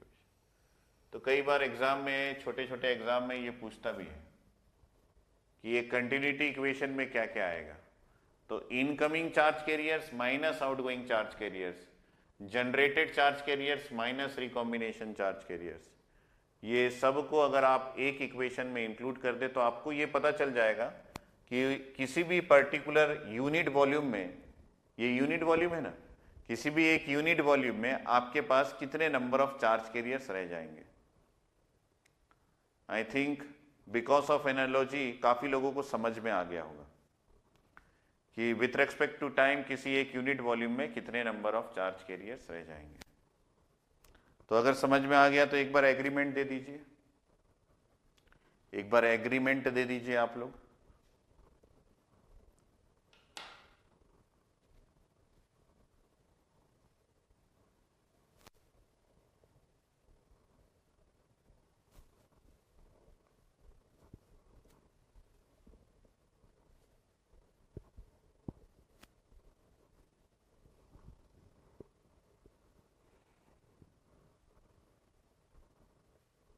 ठीक है, तो समय हो गया है, 12 बज गया है, समय समाप्ति की घोषणा हो गई है। तो हम लोग लेते हैं यहाँ पे एक ब्रेक कल तक के लिए, और इसको हम लोग और भी एक्सप्लोर करेंगे, थोड़ा सा और डेप्थ में जाएंगे। तो मैंने आपको आज कंटिन्यूटी इक्वेशन बताया, ब्रेकडाउन बताया, टेम्परेचर का बताया, और ये एक वैरायटी ऑफ चीज मिलके ये एक इक्वेशन तैयार हुआ है। इतने सारी चीजें मिलके ये एक इक्वेशन तैयार हुआ है, इसलिए इसमें थोड़ा टाइम लग गया, नहीं तो आपको ये कभी समझ में ही नहीं आता।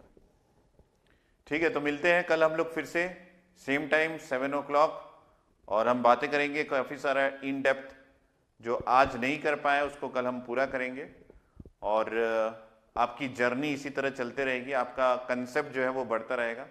सिर्फ एक ही रिक्वेस्ट है कि आप क्लास रेगुलरली अटेंड कीजिएगा। Thank you everyone and good night, good night all engineers and good night electrons. Thank you.